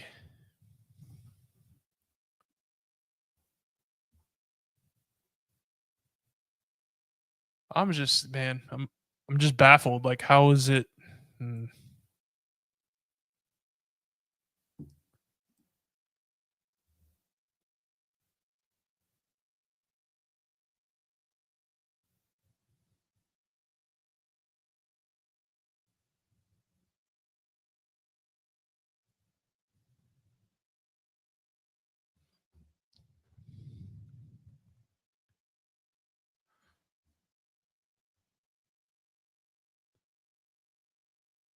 I'm just not sure of the syntax to use here. This has to be the way. Like this, I feel like this has to be it.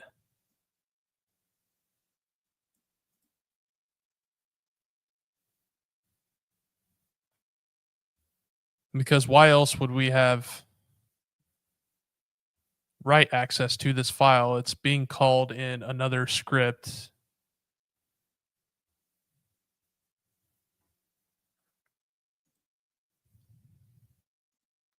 Let's give it a try. No syntax. Okay. So before we do that, I'm going to make a copy of this.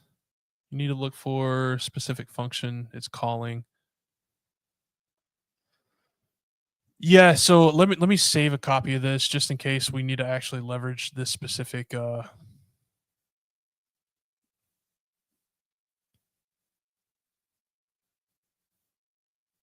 thing here. Yeah, because that is quite a bit. But yeah, so command equals.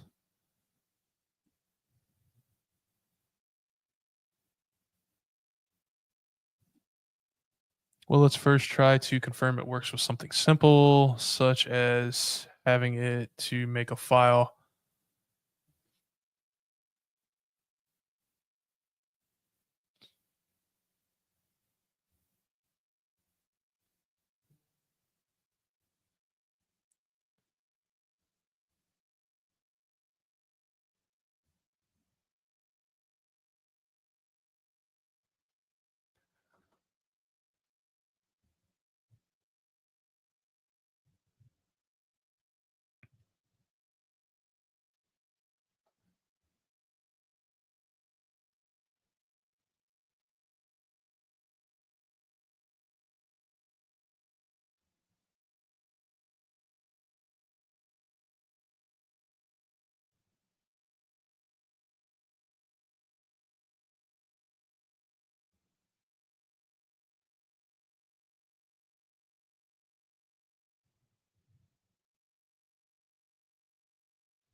Trying to see if there's anything obvious sticking out here.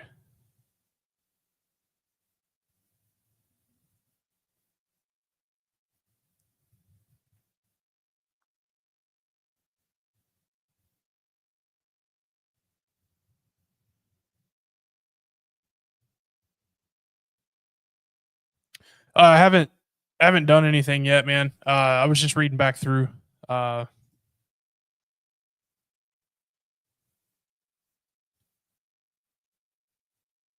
Trying to see if there was anything obvious that sticks out here. It's just defining a lot of functions. I'm not seeing any functions that would be of use there, though.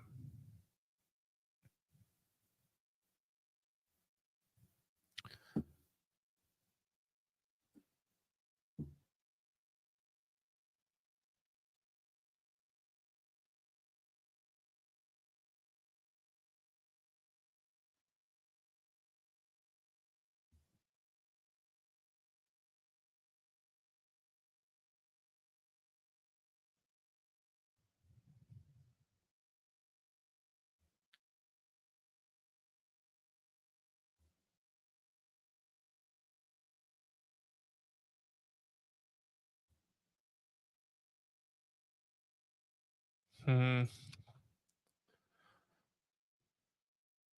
All right, yeah. Screw it. Let me just copy this.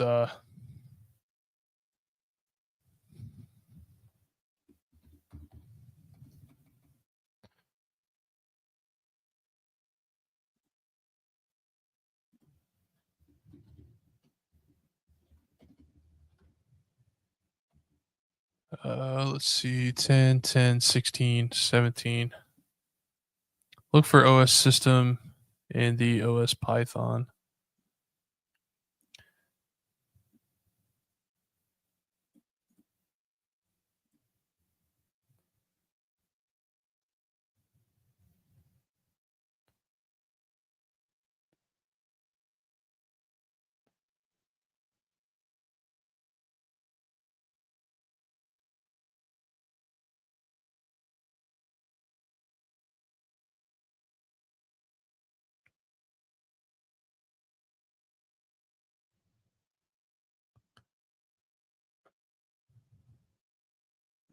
We need the specific function, not any. Yeah.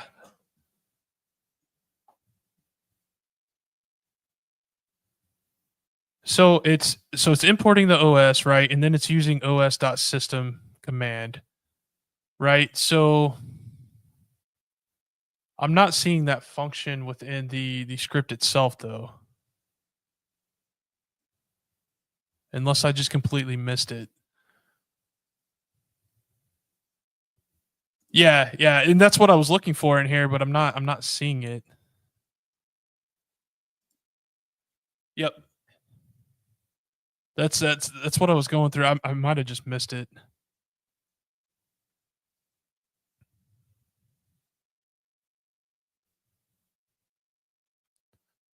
OS path,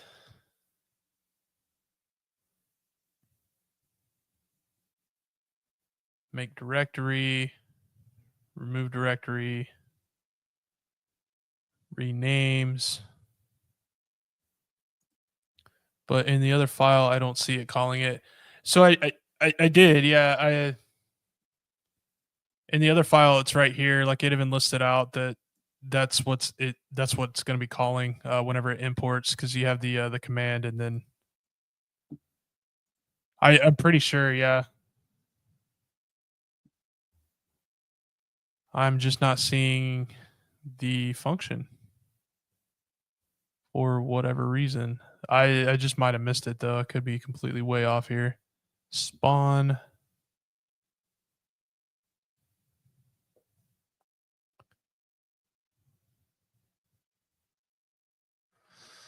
Oh man, this is frustrating.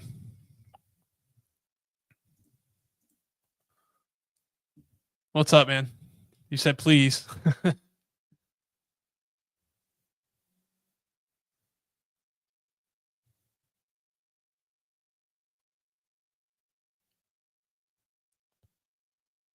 Just copy, update, return, delete.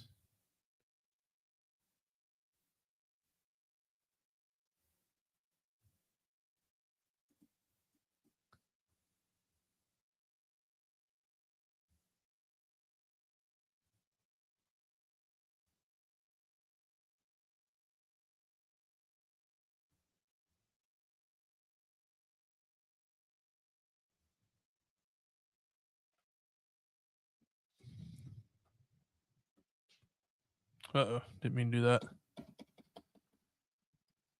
Alrighty. Cool, I just froze it. Let me re-exploit. Yeah, I'll run grep to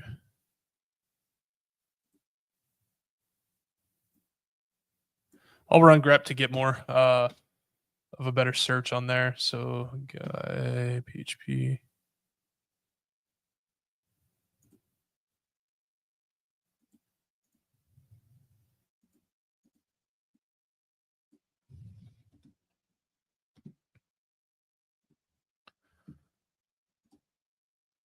Yeah, man. I see your messages. Sorry, dude. I wasn't clicking on over there. Yeah, I'm gonna try that. I'm gonna run grep real quick to see if I can find that function within there. And if not, man, I'm just gonna full send, right? And we'll see if it executes that way. let me strengthen my shell again because I screwed that up. Had to re-exploit to get that foothold again. And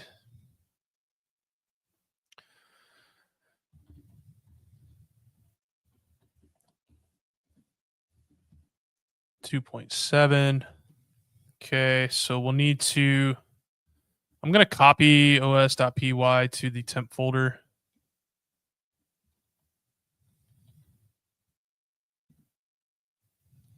Okay, and then let's do wget http. Oh man, yeah. Sorry, dude. I'm trying my best right now, man. I feel like just like TTY said, like I feel like I'm overthinking it as well. Sorry, definitely not trying to keep you up, man. I know how important sleep is. All right, let's see. 10, 10, 16, 17. We are on port 8000. And we need, what was it called? os.py. File not found. I thought I put it. Oh, it's not in the downloads. That's why. Shit.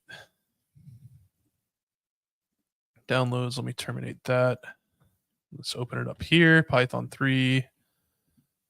Cool. I'm trying to upload that os.py that we made into there to see if that'll execute. So I'm trying to get it over to the attack machine. Uh-oh. Did I just close it out? I did. I didn't mean to close it out. Damn it. There we go. We got this. We got this. Jesus.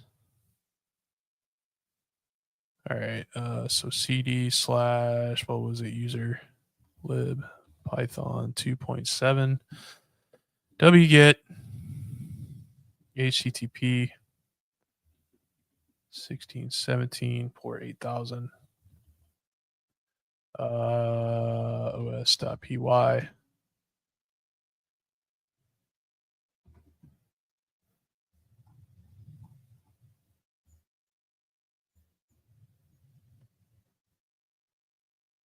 Wait, it saved it as .1. I thought I moved it. Let me see. ls/temp.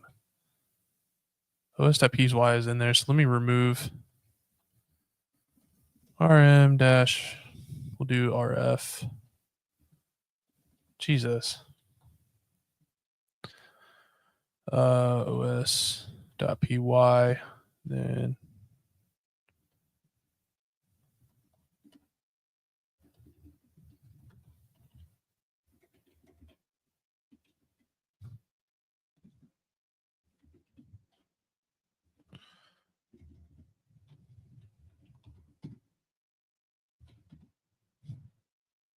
there we go. Okay, so cat os.py.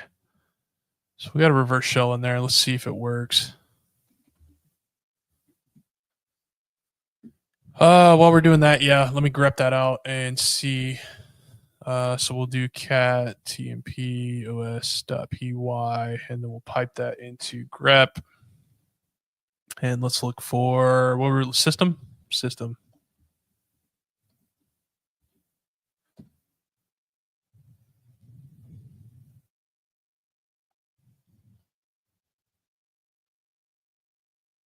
I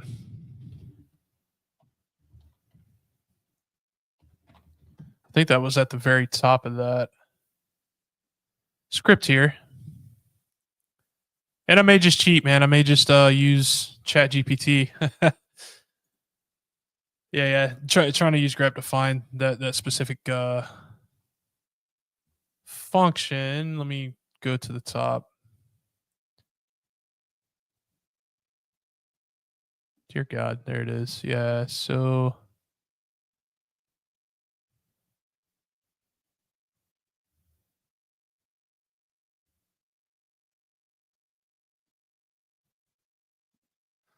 let me check our still nothing there. Yeah, let me pull up Chat GPT. Let me see what it says.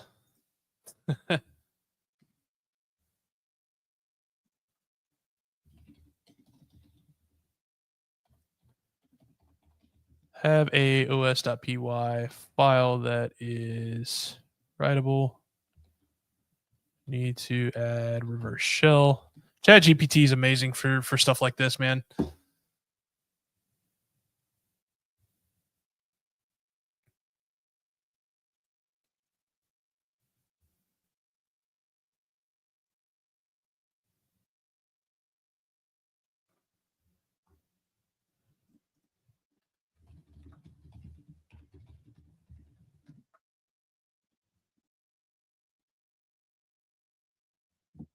Hopefully we can figure this out.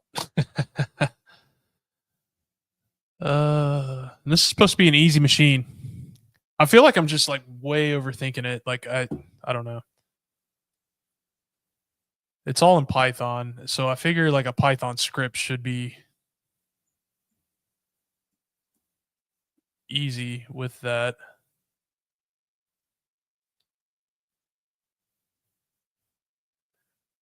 Okay, so it's saying to basically create our own function within it, which makes complete and total sense. So let me try and do that. Let's do nano os.py. Actually, we need, nah, screw it. It's fine.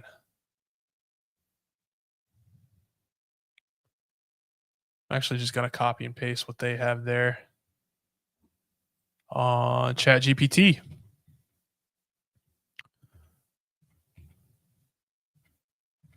I don't need to automatically run it because we can't automatically run it, right? Automatically run the reverse shell when it's imported. Okay, yeah, that's exactly what we need to do.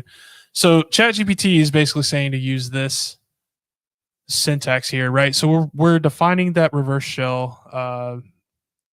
We have our host set up with our IP address that we'll need to replace in there, port number. We are using these sockets so that we can have that connection. And then while true,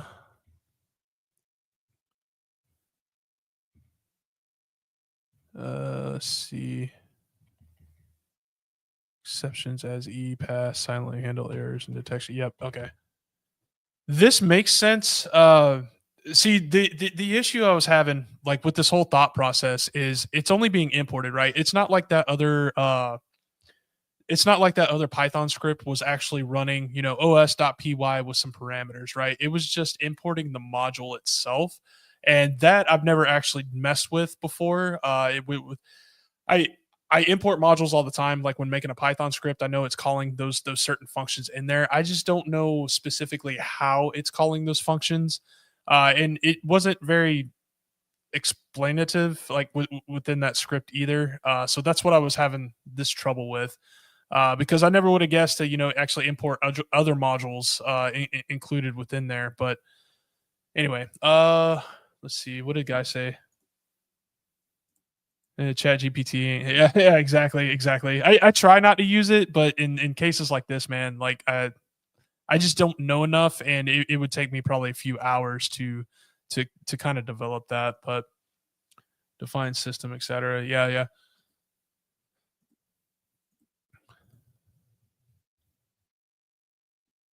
Alrighty. So let me go ahead and try this then. Let me go ahead and so in theory, whenever this runs or gets imported, then it should run a reverse shell. So we'll do 10.10.16.17. In theory, I mean, this could be way off. This could be way wrong too. I don't know. We'll do port number 4444. We'll go ahead and save that. Let's go ahead and start up that Python server again. I enjoy the challenge of trying to figure these out, but man, I will use walkthroughs until I feel comfortable being able to do this. So yeah, I and that's okay, man. It's completely okay to use them. I've been doing this for a while now, so I try to tend not to use them, but every once in a while, dude, I'll get stuck, especially on the very very difficult ones, because I want to understand how their thought process was with that. Like how would you think to come to that conclusion, or how did you actually exploit? Because I've tried everything under the sun, still couldn't get it to work. You will have to walk with the master until you become the master. Yeah, exactly it, dude. Add my own function of system there. Let me try this real quick. I'm gonna see if this works. If that doesn't, I'll try adding that function within the script there. Whoa, didn't mean to do that. All right.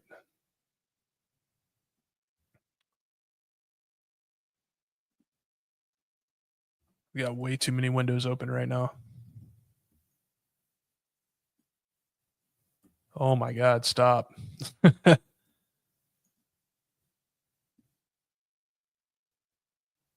Okay. We need wget http. Actually, no, we need to remove the other one first. So rm-rf os.py. Cool.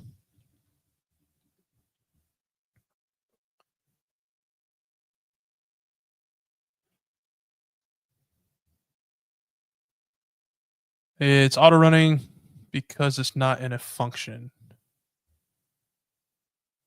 That yeah, I feel like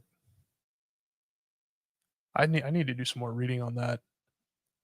It's one of those things, right? Like even in my college classes. Oh, come on, dude. You got to be kidding me. My stuff is freezing up. You oh, I hate this so much. Whoa, hold on. I just got something here. Oh, never mind. It's yeah, okay. It's our same thing. Never mind. It's because I closed out the other connection. My computer is actually freezing up a little bit there.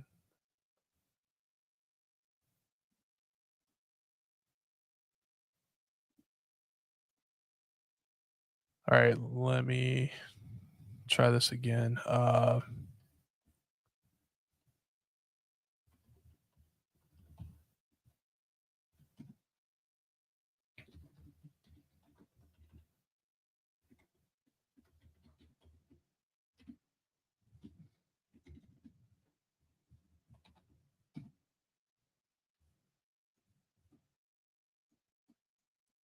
Oh, you know what? I probably need to make that executable too, huh?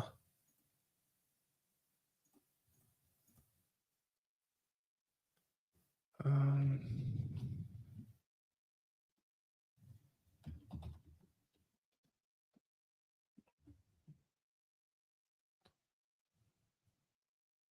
CSMod plus X os.py.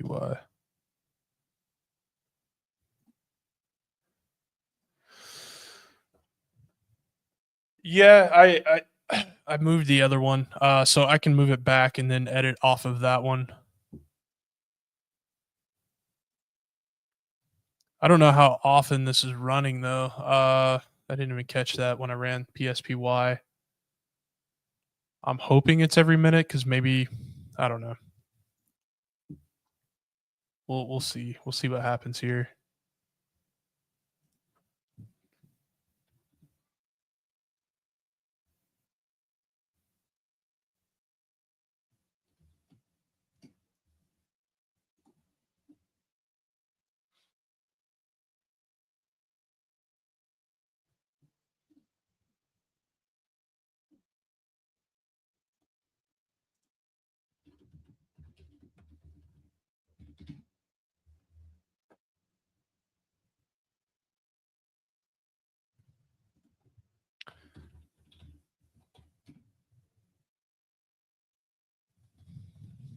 No,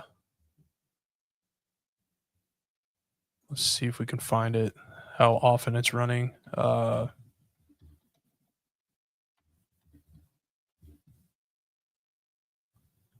course, we're not going to be able to see it because it's root.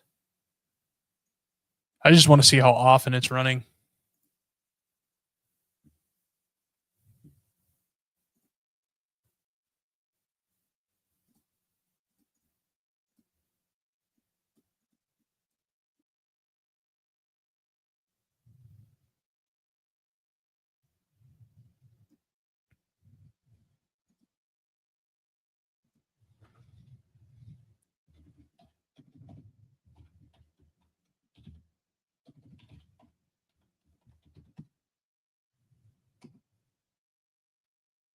All right, so it's not going to let me use Nano.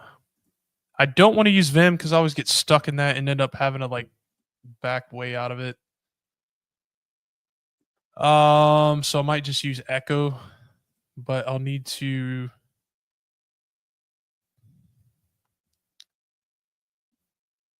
craft that first.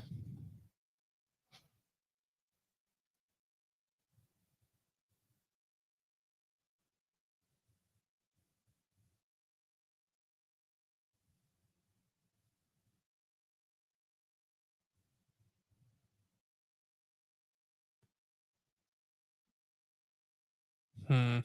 Man, this is a tough one, dude.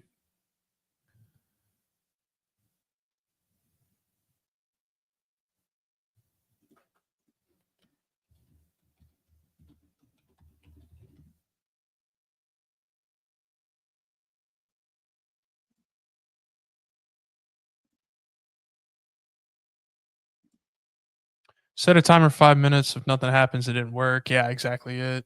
Uh, Need to import sub process to execute the shell. And that's what I'm getting at, man. Is like I'm getting a little stuck on like the syntax for that. I'll definitely look that up. Hey, Cisco's Computer Tech, what's going on, brother? How you doing? Thanks for tuning in here. Why import sub process? So he's talking about adding in like essentially that process for system, but again, like it's coming down to that syntax of it. It's confusing me a little bit, and it's starting to frustrate me. Probably gonna use Chat GPT. I don't know, man.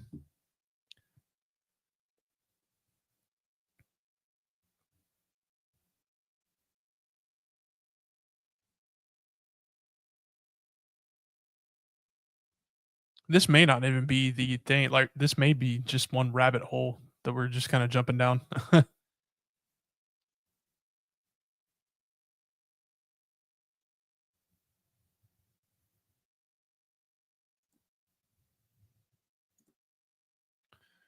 Yep. Yeah. Exactly. It, man. Exactly. I try to figure it out by myself sometimes, but sometimes I'm just not knowledgeable enough. So actually, that's probably what I'm going to do. I'm just not knowledgeable enough on importing the module. Like I know how to import modules in Python, like very simple process, but how the scripts and everything that I make actually interact with it to call, like it's a little fuzzy there, man. So actually, yeah, let me pull up Chat GPT again.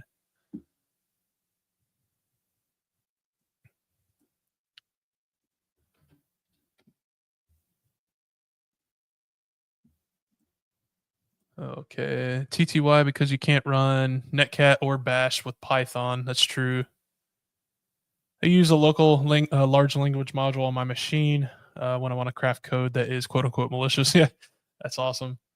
Yeah, I want to do that. I just haven't gotten around to it yet. But that's very interesting. I might actually have to link up with you on that to get more insight with it. I'm also learning all this right now. That's awesome, dude. You've been a awesome help with this. I appreciate you. Love your vids. Can you teach me to the great Lord Master of all hackers? Yeah, I don't know about that, man. I try. I try. Chat GPT told me all of that now. Oh wow. Yeah, man. Let me look that up.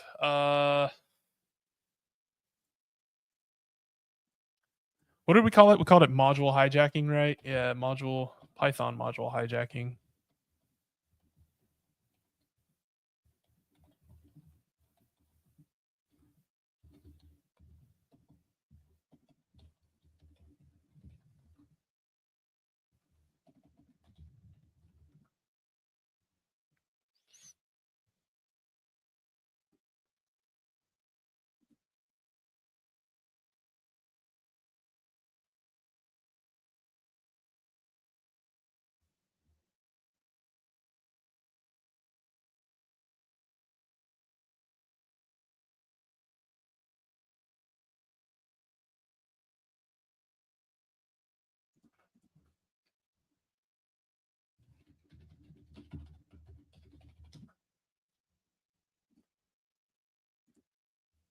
What's the box name? I'm gonna try it. Yeah. So it's called Friend Zone. It is a retired machine. I said at the beginning, I can't do any of the active ones. They have to be retired if I'm going to do live stream. But yeah, it's called Friend Zone.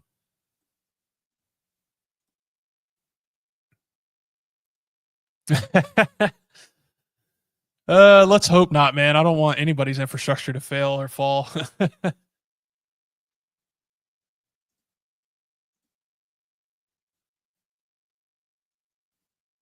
Yeah, I absolutely do. I haven't messed with it as much as I would like to, but yeah, I have one. I have all kind of hacking tools, man. I got the Wi-Fi Pineapple. I have the Hacker Zero. I have all kinds of stuff, man. I just don't get to use it as much as I would like. Usually too busy with work.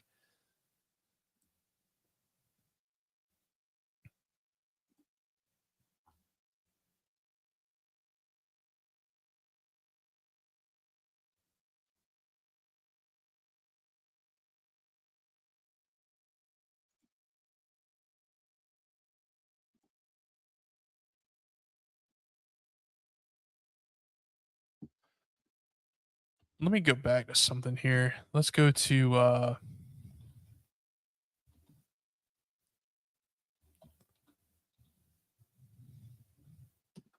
I'm gonna run this again. I wanted to see something within here.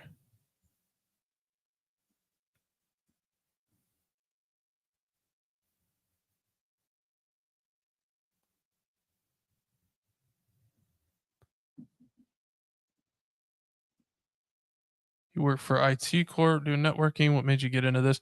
Actually, I don't. So I work for a rather large cybersecurity company. I don't want to mention the name. I don't like mixing the two. Uh, but I originally was in the Air Force for a little over 10 years doing physical security with security forces. Uh, got my degree while I was in there in cybersecurity and ended up getting out, went into the Air Force Reserves where I do networking for the Air Force Reserves, network infrastructure. And then on my actual main job, again, I work for a large cybersecurity company. Not really going to mention like what I do there, but yeah, it does kind of revolve around this in some capacity. And then yeah, so like a lot of this was just hobby for me, and then I started, actually getting certs and whatnot. Realized like I was decent at picking up a lot of the concepts, but a lot of this I haven't done in a very long time. So I'd like to, or I actually started the stream again to try and pick back up, kind of where I left off with that because I don't necessarily get to do this on a daily basis. Do you have Maker Focus's Wi-Fi watch? No, I don't. Alice, what's going on? How you doing? All right, let's see.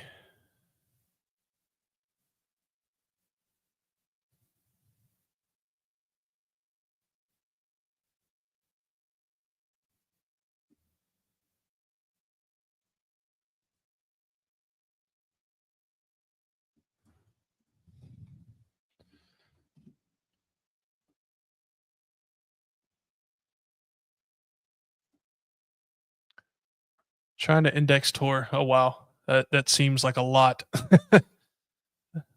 Just doing a hack the box. Trying to do this priv-esque on it, and I am just stuck with the syntax that I'm trying to use. And now it looks like my Kali needs restarting. It just froze up on me. I wasn't able to do anything, so bear with me while I try to pull this back up. I do apologize.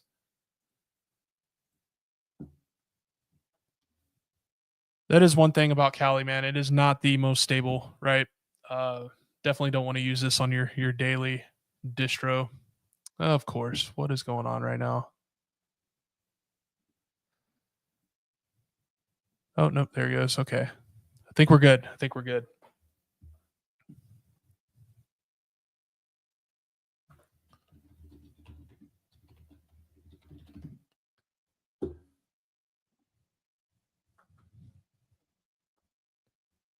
Oh, I can't even type in my own password right now. That's great.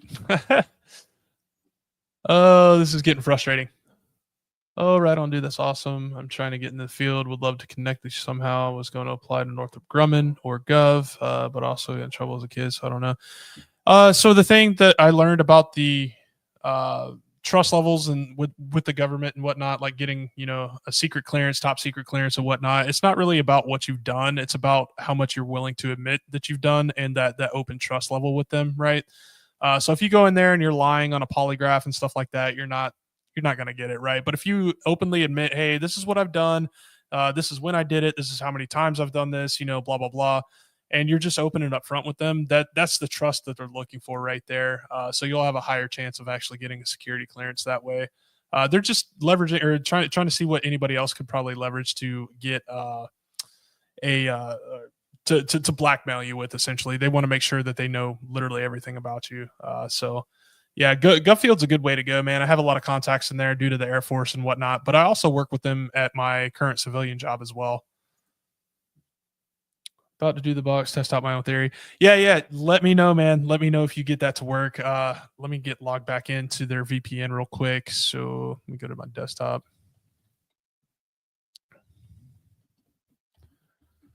Whoops.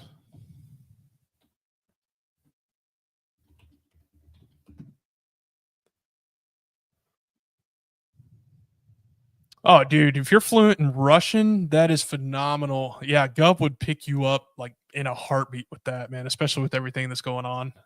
Yeah, that that would be a good route.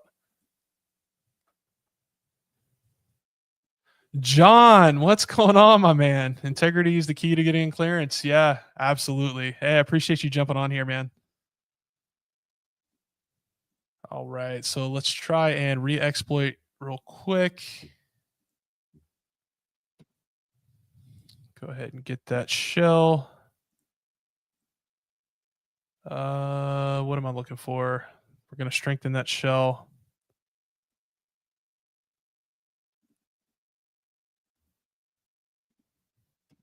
Okay.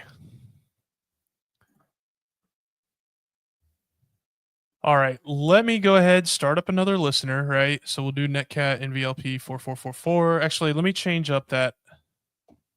No, we'll leave it at that. It's fine. Never mind. All right.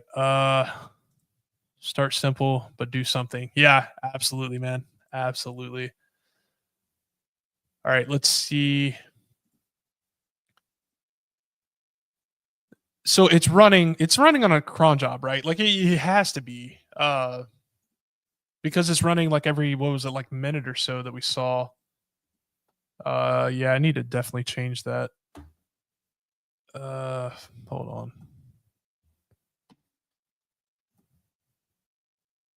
I'll have to change that port number there. Completely fine. We'll adjust as needed.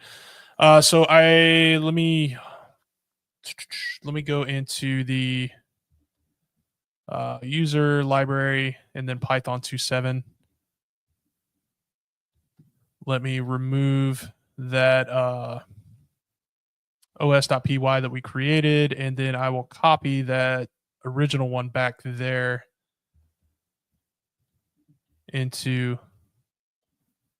user library Python 2.7, not 3, 2.7, and then as os.py.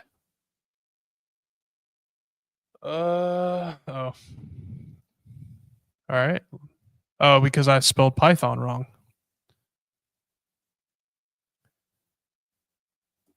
Remember, folks, it helps to spell correctly in Linux.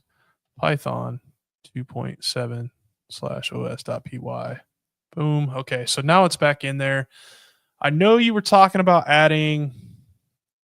defining a function in there, but it is running on a cron job, so why can't we just leverage that?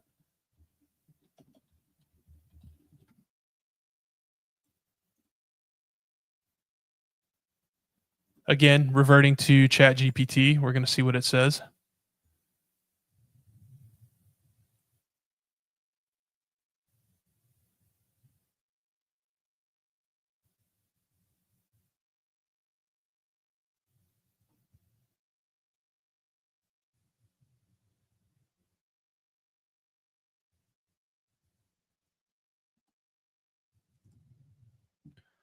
No need to get a function.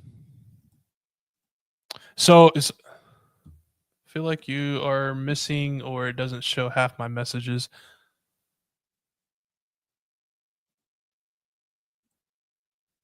Yeah, I'm not sure, man. These are the last messages that I just got from you saying no need to get a function.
Hmm. I'm just very, very confused about that, man.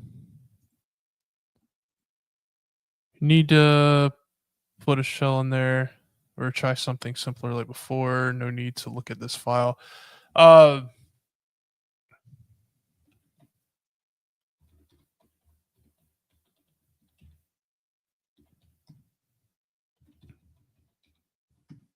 so you're talking about just adding in a function into here, right? Like that's what I'm getting from that.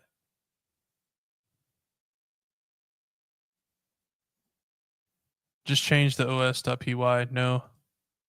So I did that before. I tried changing the os.py into a reverse shell, but apparently that didn't work. Not adding a function.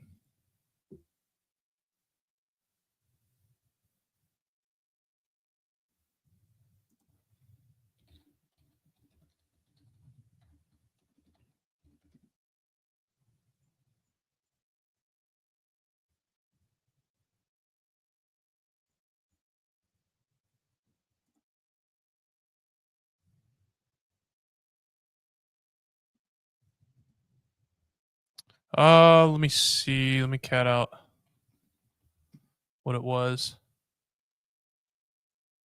So we created a function within there like that. So I get what you're saying. Like it needs to be something that Python can execute, right? But if they're importing this, this is all within Python. I mean, this whole thing is within Python. Give me like 10 minutes. I'll hop on the box to try to root it. All right, man. I appreciate that. Struggling today, dude. I am struggling. I was hoping to be done by now. And now I've been keeping Guy up way past way past his bedtime. It's like what, 2:30 in the morning for you now? I'm sorry, man.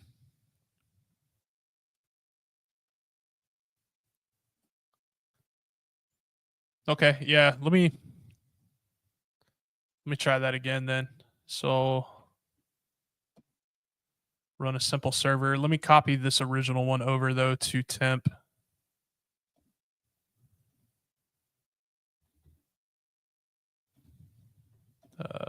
Temp os.py. There we go. So now we use wget http 10.10.16.17 on port 8000 os.py. Oh wait, shit! I got to remove it first because I just copied it. I didn't move the whole thing. So rm-rf os.py.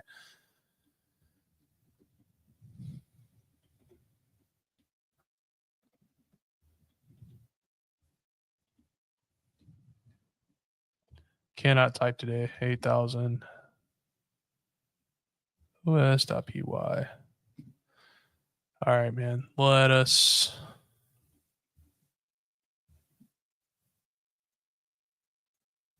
Let's make it executable, right?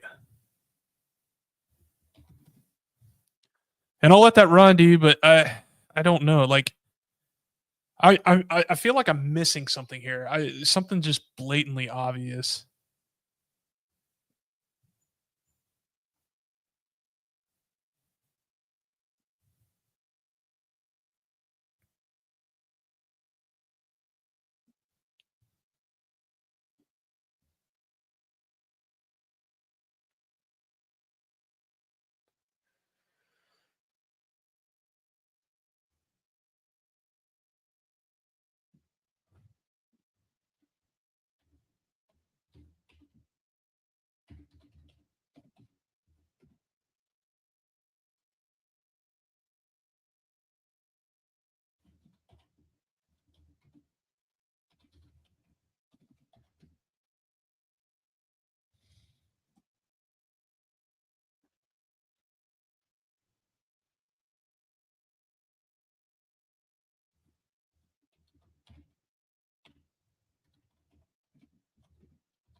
Does it still have root privileges if you made a new one? Oh,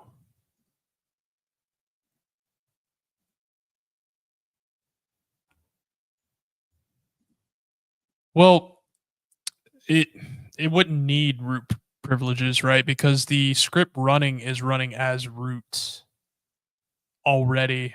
So it would already have all of that, right?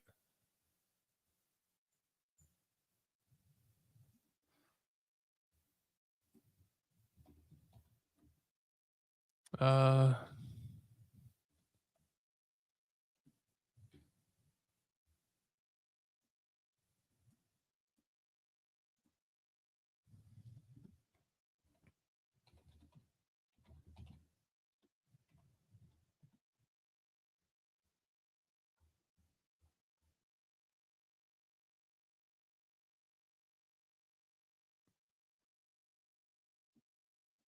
hmm. Yeah, maybe I screwed the pooch on that, man. But I feel like it still wouldn't need that, right? Because this is just a script, and the other script is running this one as root. Alrighty, sounds good, brother. So I feel like either way, it wouldn't need that because it's being run as root regardless of who actually owns it.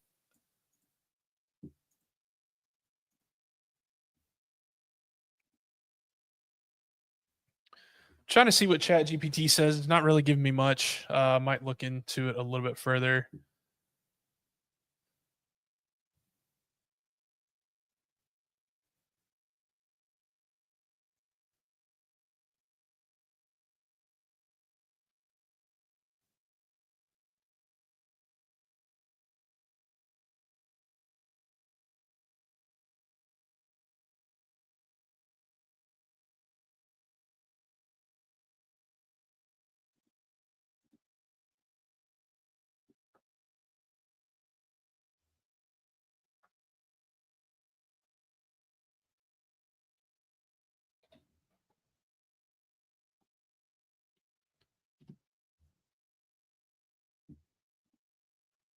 Yeah, I'm pretty sure that's the case, and it doesn't look like it's actually connecting here. So that may be the wrong approach here.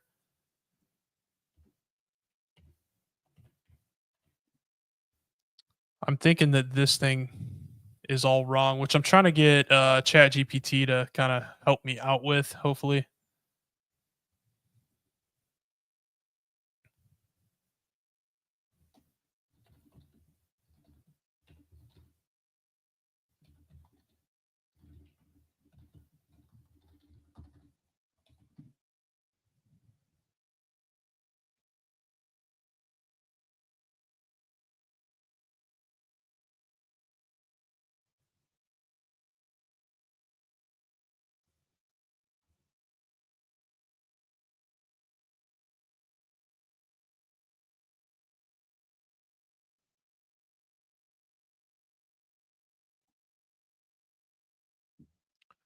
All right.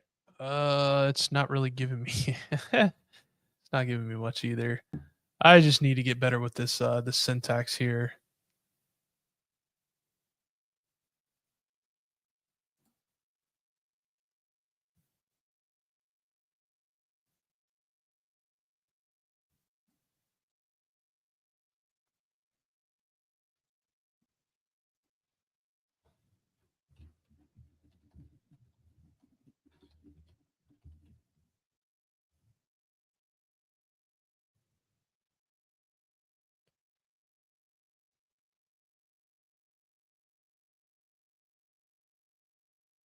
All right. So I typed in chat GPT. I was like, this cron job is happening repeatedly from the that Python script. I was like, it's importing the os.py. So it's saying that we could actually I just pull it over here. Whoa, it's freaking out on me. It's saying that we could actually just pull this, right? Make a script like that to overwrite whatever cron job it is. I'm not able to actually see the cron jobs, but can you cat the OSPY file to be sure? Let me see, man. Let me see what Chat GPT is gonna have me do real quick. Let's see. We'll do the py, and then I will nano os.py. Let's try this. May not work. Uh-oh.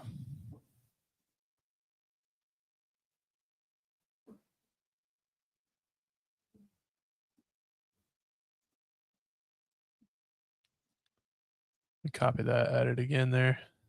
Oh, come on. My antivirus is blocking it anytime I copy it. That's hilarious. Oh, that's so funny. Let me try doing it this way. Nope. All right, man. Let me try this then. I'll do shell equals. We'll do that roots rm. That is hilarious.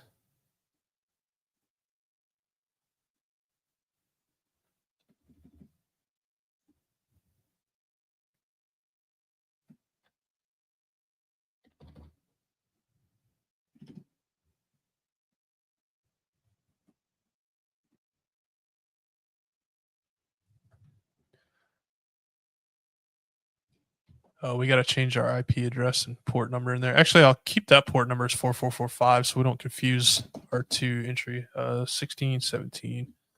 So that we don't confuse from our initial foothold there. You're just making it overcomplicated. I think what we tried. I tried that, man. Like it's still running too, and it's still not picking up anything. But again, like it's running on a cron job, so how can we leverage that? Like, let's see if we can actually uh overwrite that cron job, right? Instead of running that specific thing over again, it's going to run or that specific script over again. It's going to run our script here. So let me try that, and we'll listen on. I'll keep this one pulled up, and then I'll pull up another one for 4445.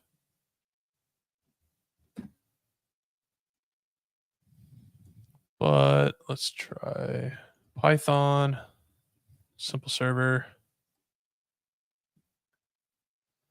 Oh, dude, like I am by no means am I a coder.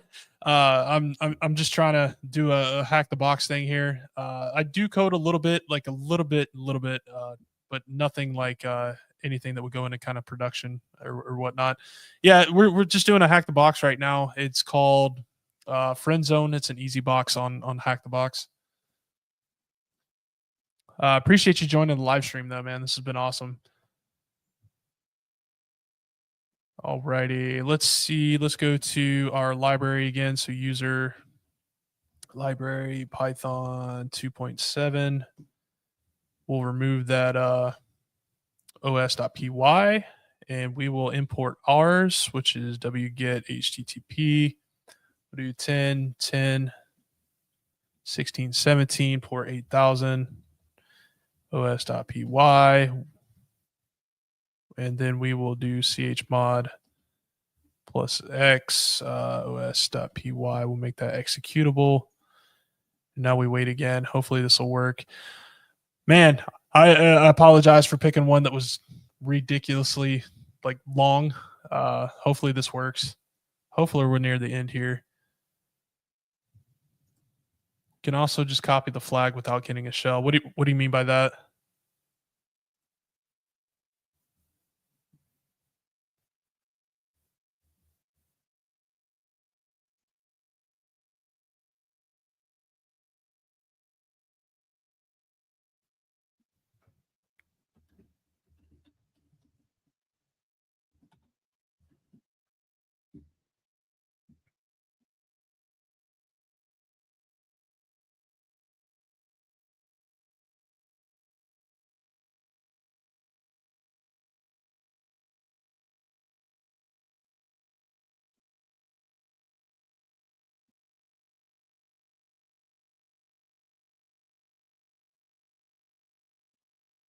Import the subprocess.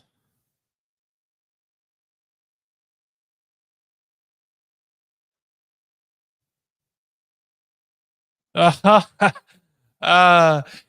but so I get that. While I get that, if you go for any of your certifications, like OSCP, for instance, you need more than just grabbing the flag by bypasses like that. You need to actually get an interactive shell as the administrator to pass. So I try to avoid things like that. I might just do that in this case, man. But yeah, I am getting fairly frustrated with this thing.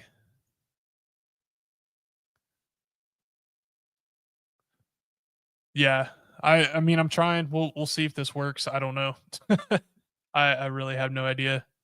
I'm almost to the point of actually looking up the walkthrough on this one, man. It's stumping me.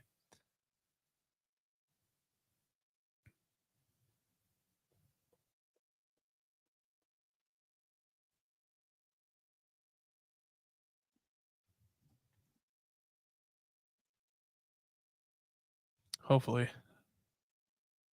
we'll see. Let me run.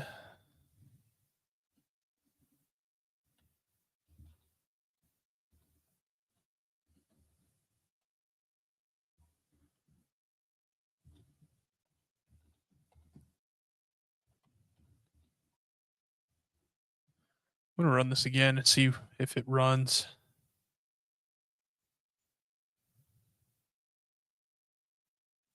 So this is the os.py that I just uploaded in there. If that's the one, or are you looking for the original one?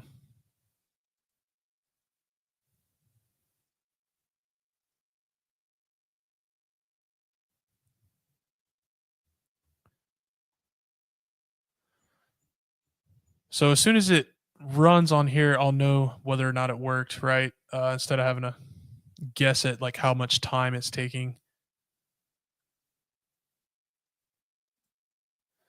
Cat the one on the machine, make sure it's really changed. Well, I'll have to re-exploit to do that. It definitely changed though because I removed the old one and then I added that one and then I made it executable. It would have given me an error message had I tried to make it executable. It would have said that there was no file there after I removed the other one. So it's definitely in there.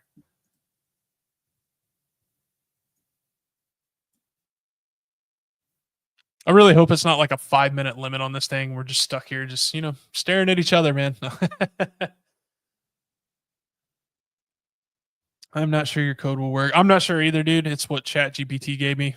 Uh, I'm just trying to test out different ways because I tried another way, or I tried the other way that it gave me too.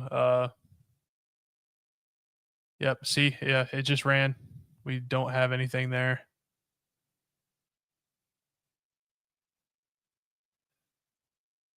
Huh? How about that? Alrighty.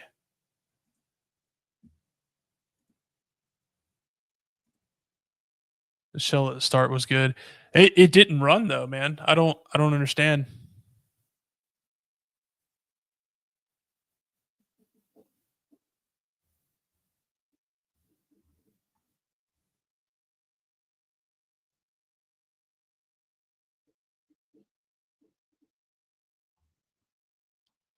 Try to read back through.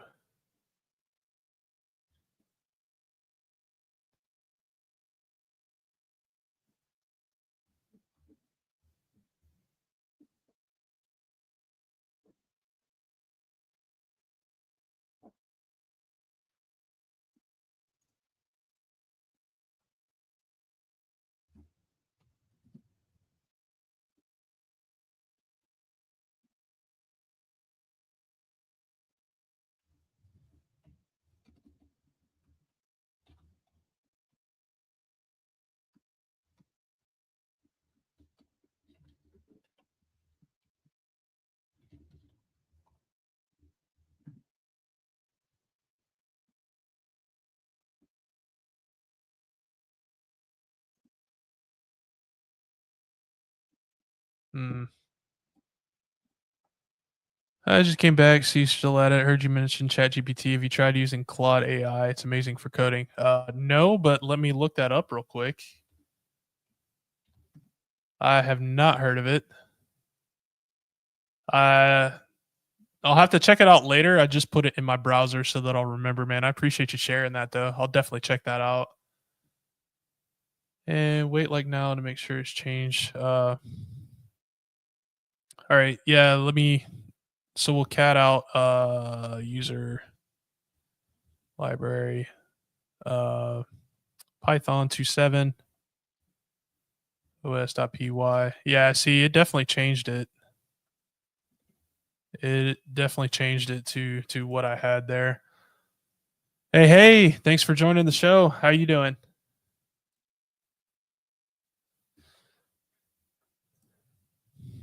So you think just a basic Python shell in there? Is that what you're saying? Just put a basic Python shell in that os.py?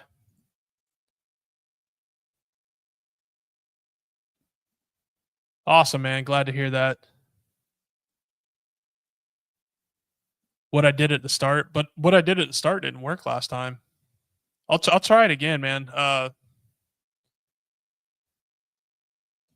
That was actually from ChatGPT. Let me pull that back up. So this was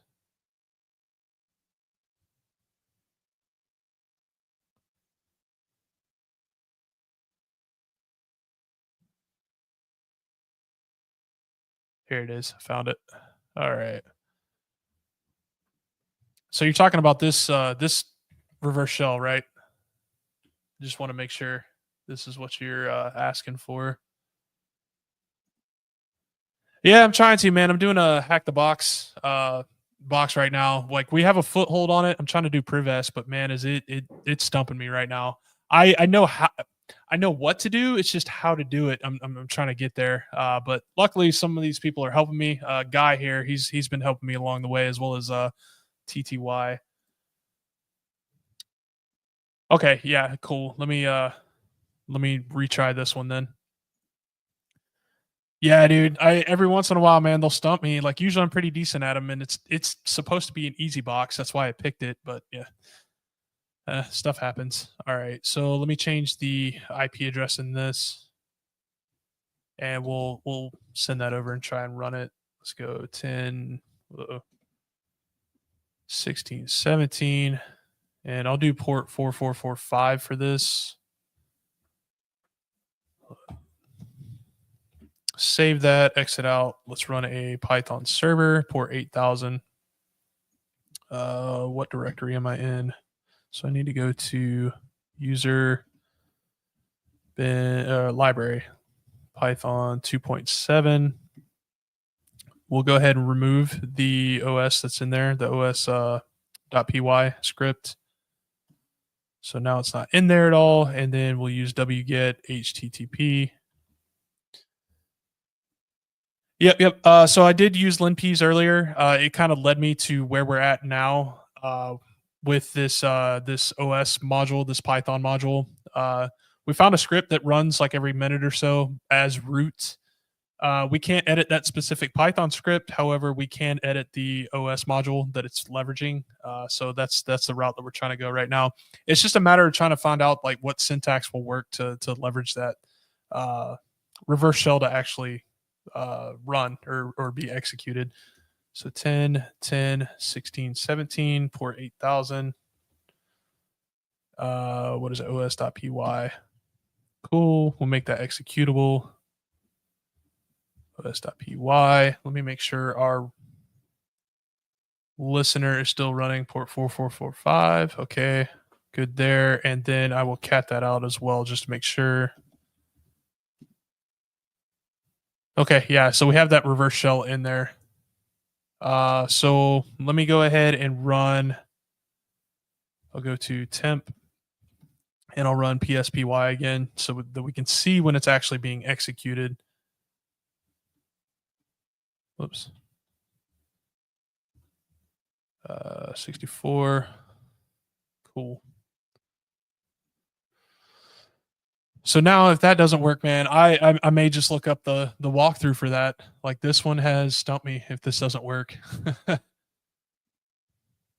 could get a shell at root. Yeah, I mean that's what we're trying, man. Somebody had mentioned doing a bypass as well, just to get the flag, but I definitely want to get a interactive shell with that. Yeah, let's pray, man.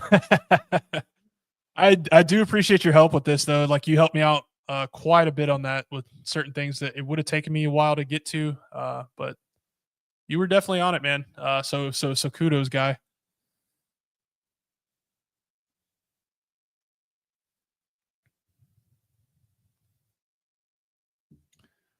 All right. So yeah, as soon as this runs, as soon as we see it pop up here, and hopefully we'll get a connection.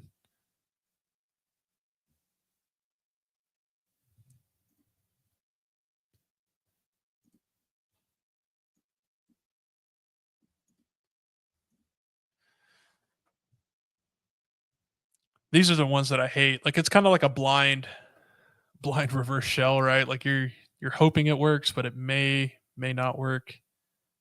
And a lot of waiting, a lot of waiting.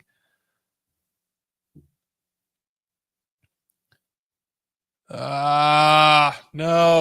All right. Okay. Yep. I'm not gonna waste everybody's time. I'm gonna go ahead and look up that walkthrough. We're gonna do it. We are gonna do it. Because I know this has to be the avenue of approach. It's just how to do it. I'm completely stumped on. So yeah, I'm right there with you, man. Let me look it up real quick. All right. We just download. Yep. Okay. Alrighty. I just downloaded it. Let's pull it over here. Let's take a look. I almost don't want to do it, but yeah, I gotta run. I gotta go make dinner. So let's look through this real quick.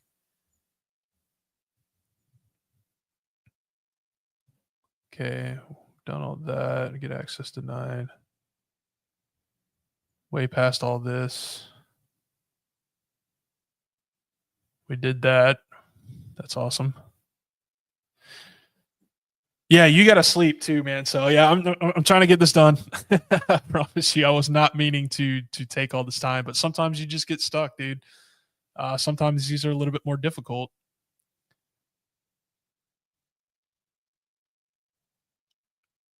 Yeah, somebody called that out too. I think it was you guy, the PSPY, or it might have been TTY that called that out because it would have taken me a while just to get to use that process finder there. Okay, so let's check it out. So we're said TTY did. Okay, yeah. So we found that. We found the script that runs lin enum to enumerate further. So we use linps. I mean, that kind of does the same thing, which we did find that ospy and linps. Okay. Apart from the files, do report a script from the cron tab, imports the script. So if we write the code to OSPY, we can hijack its execution, which is exactly what we were talking about. No way, dude. Hey, no way. Did you use the walkthrough, or did you have your own uh script here? Because it looks like chmod -r file name. Yeah, and I'm pretty sure I just put in the same code, if I'm not mistaken, from ChatGPT. Let me pull that up. Hold on. I feel like it didn't work from that either.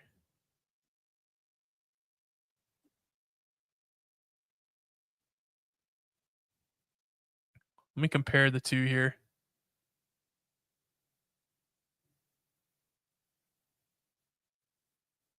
So then, okay, so it's slightly different. I mean, this bottom part here for the f dot close, I did my own theory. So did you go this route, TTY? Did you go this route of leveraging that?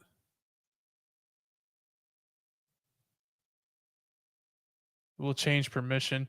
Yeah, man, I'm not able to change the permissions on it, unfortunately, because I'm not even a legitimate user at this point. I'm just the uh, Apache service.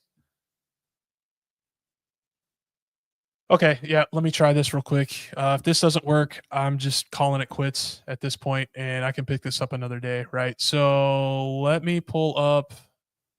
Let me run that exploit again.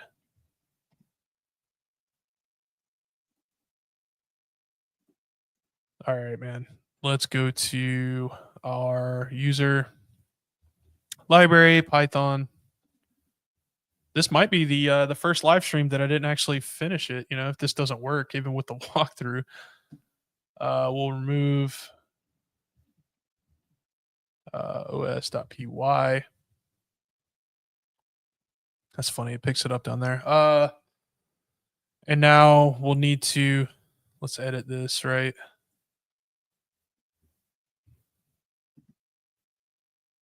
Let me just remove it. Cool. Let me see if I can just copy and paste what they have. Oh no, my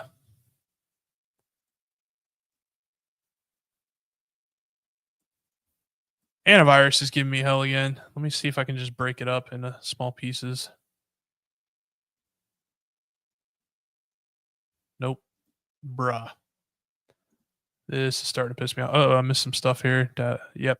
That was the user that I'm at, the service that I am. Edit the original os.py and added a Python reverse shell inside of it. You edited the original, you said? Let me. Dear God.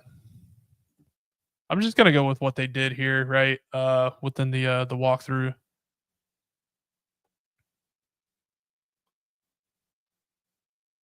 Yeah, so they uploaded it to their.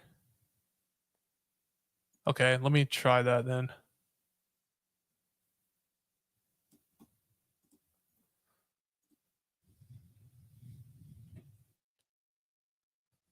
I have to break this up into pieces because it's not allowing me.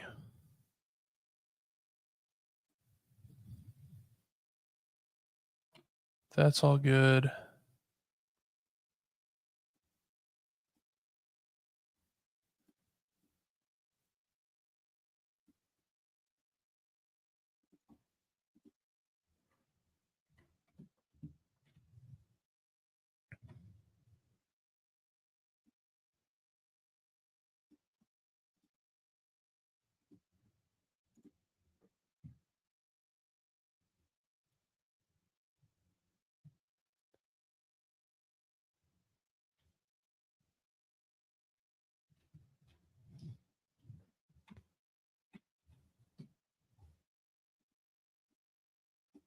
I hope this works, man. Okay, let me change my IP address real quick. 10.10.16.17. We'll do 4445. just like that. Save that, exit out. We'll start up that Python server again. All right, man. Where are we at? We are here. So we already removed it. So now we need to do wget http. ChatGPT was on the right track with it. I don't know why their code didn't work. Was it port 8000 and then os.py. Let's go ahead and grab that. Yeah, he did say the whole time to try that, which I did. Well, I didn't add it to the original. I didn't add it to the original, which I probably should have done that. Yeah, I little stump with it, man. Gonna see if this works. Gotcha. All right, let's see here. I don't know if you got the friend user credit. No, I don't have their credentials. I thought it was maybe password reuse earlier, but the password that I had didn't work for that. All right, 4445. We are listening on. We need to make that executable. Right. Let me look at that freaking thing again.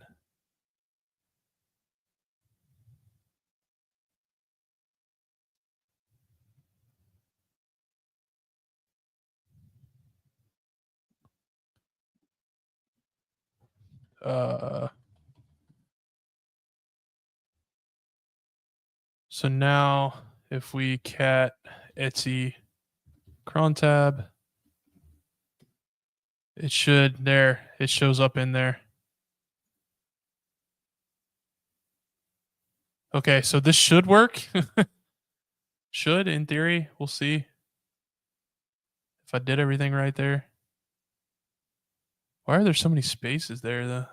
I guess it shows up the same way. Anyway, yeah, in their walkthrough here.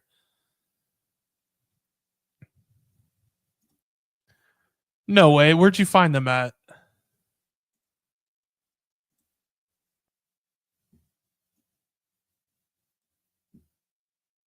So yeah, let me make sure all that's the same.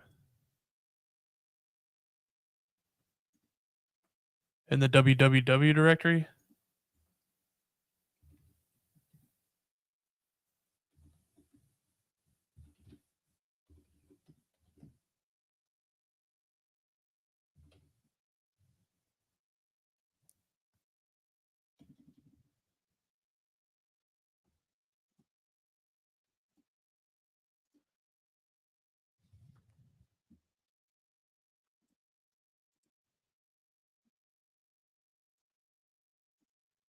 Yeah.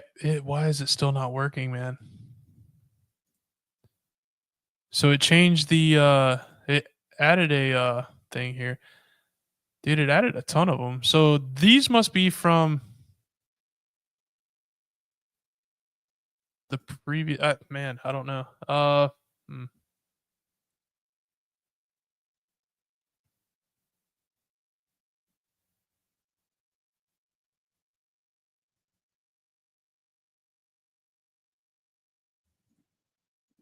Yeah, I'm about to call it quits, man. It's not even working from the damn walkthrough.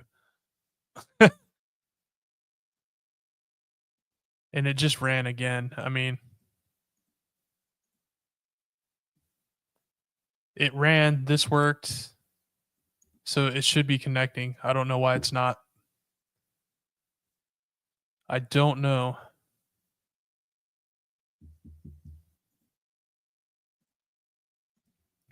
I'm thinking about just changing the port number. Like maybe the port number is the issue. Let me try that real quick. Let me try and change the port number.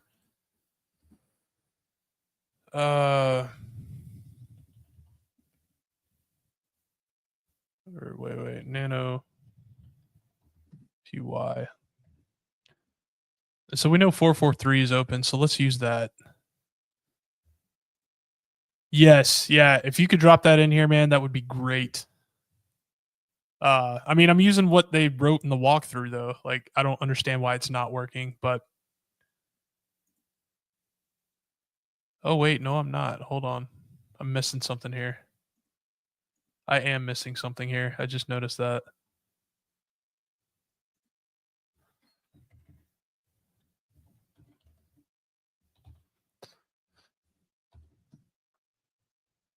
Oops. Maybe that's why. Let me try that, man.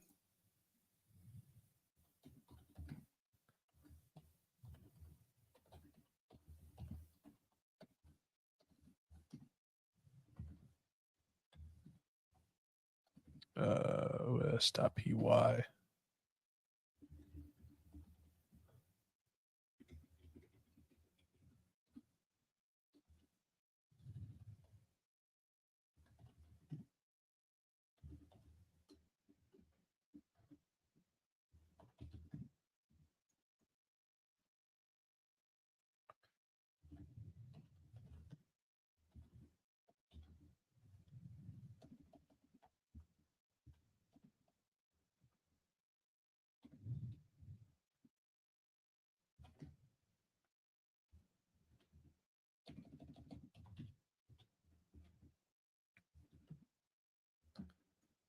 Maybe that was why. I don't know. We'll see.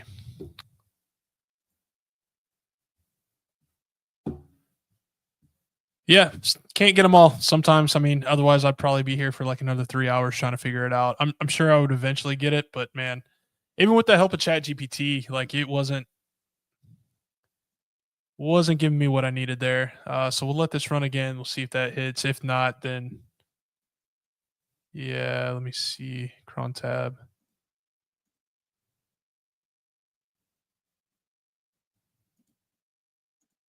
Yeah, I'm putting it where I found it. That was right. It was under, yeah, right here. Python 2.7 and then os.py. That's exactly where it was. Yeah, I don't know, man. I'm not gonna press this any longer. I've already looked up the walkthrough. I'll have to revisit because maybe I'm doing something wrong here. I'm not sure. I'll have to read more up or read more on it. But I'm gonna go ahead and stop it here. I do need to go make dinner. My wife is probably gonna be pretty pissed at me right now, but I do appreciate everyone joining me on here. I'll be here every Monday starting at 5 p.m. for these live hacks. Hopefully, I'm not wasting your time. I did learn a lot today. Hope some of you learned a little bit as well. If there's anything that you ever want to uh, see me, attempt or do, on the live stream or whatnot, or even make additional videos about, please drop a line to Sam at savagehack.com. I can certainly set up labs for specific scenarios if need be. Have no issue doing that. I am currently recording some courses that will help explain uh, a lot of things. Hopefully it'll be a good thing. I don't know, but it should be out next quarter. We'll see when it might actually be released. So stay tuned for that. Check out the site savagehack.com. Follow us on Facebook, Instagram. I do have a Discord channel, not completely set up yet. It is in the process of being configured and set up correctly, but you're still able to join it right now. I do appreciate all of you guys that tuned in today with me. This has been awesome. You guys are amazing. TTY guy, special shout out to both of you. You definitely helped me through this. You were right the whole time, especially with the Privest part. I still don't know why I couldn't get it to work. It's something I'll have to figure out, and hopefully I'll have that ready for you by next week, next Monday. But awesome, man. Oh yeah, I'm glad you did too, man, because I definitely did too. LS Gunter, pleasure as always. Thanks for coming back, man. Cisco Computer Tech, hey, thanks a lot, man. Definitely appreciate the support. Speaking of which, if your friends might like this, feel free to share. Help out the site any way you can by sharing. And also joining me for the live stream next week. So it's been a pleasure. Thank you all again, and I hope you guys have a wonderful week.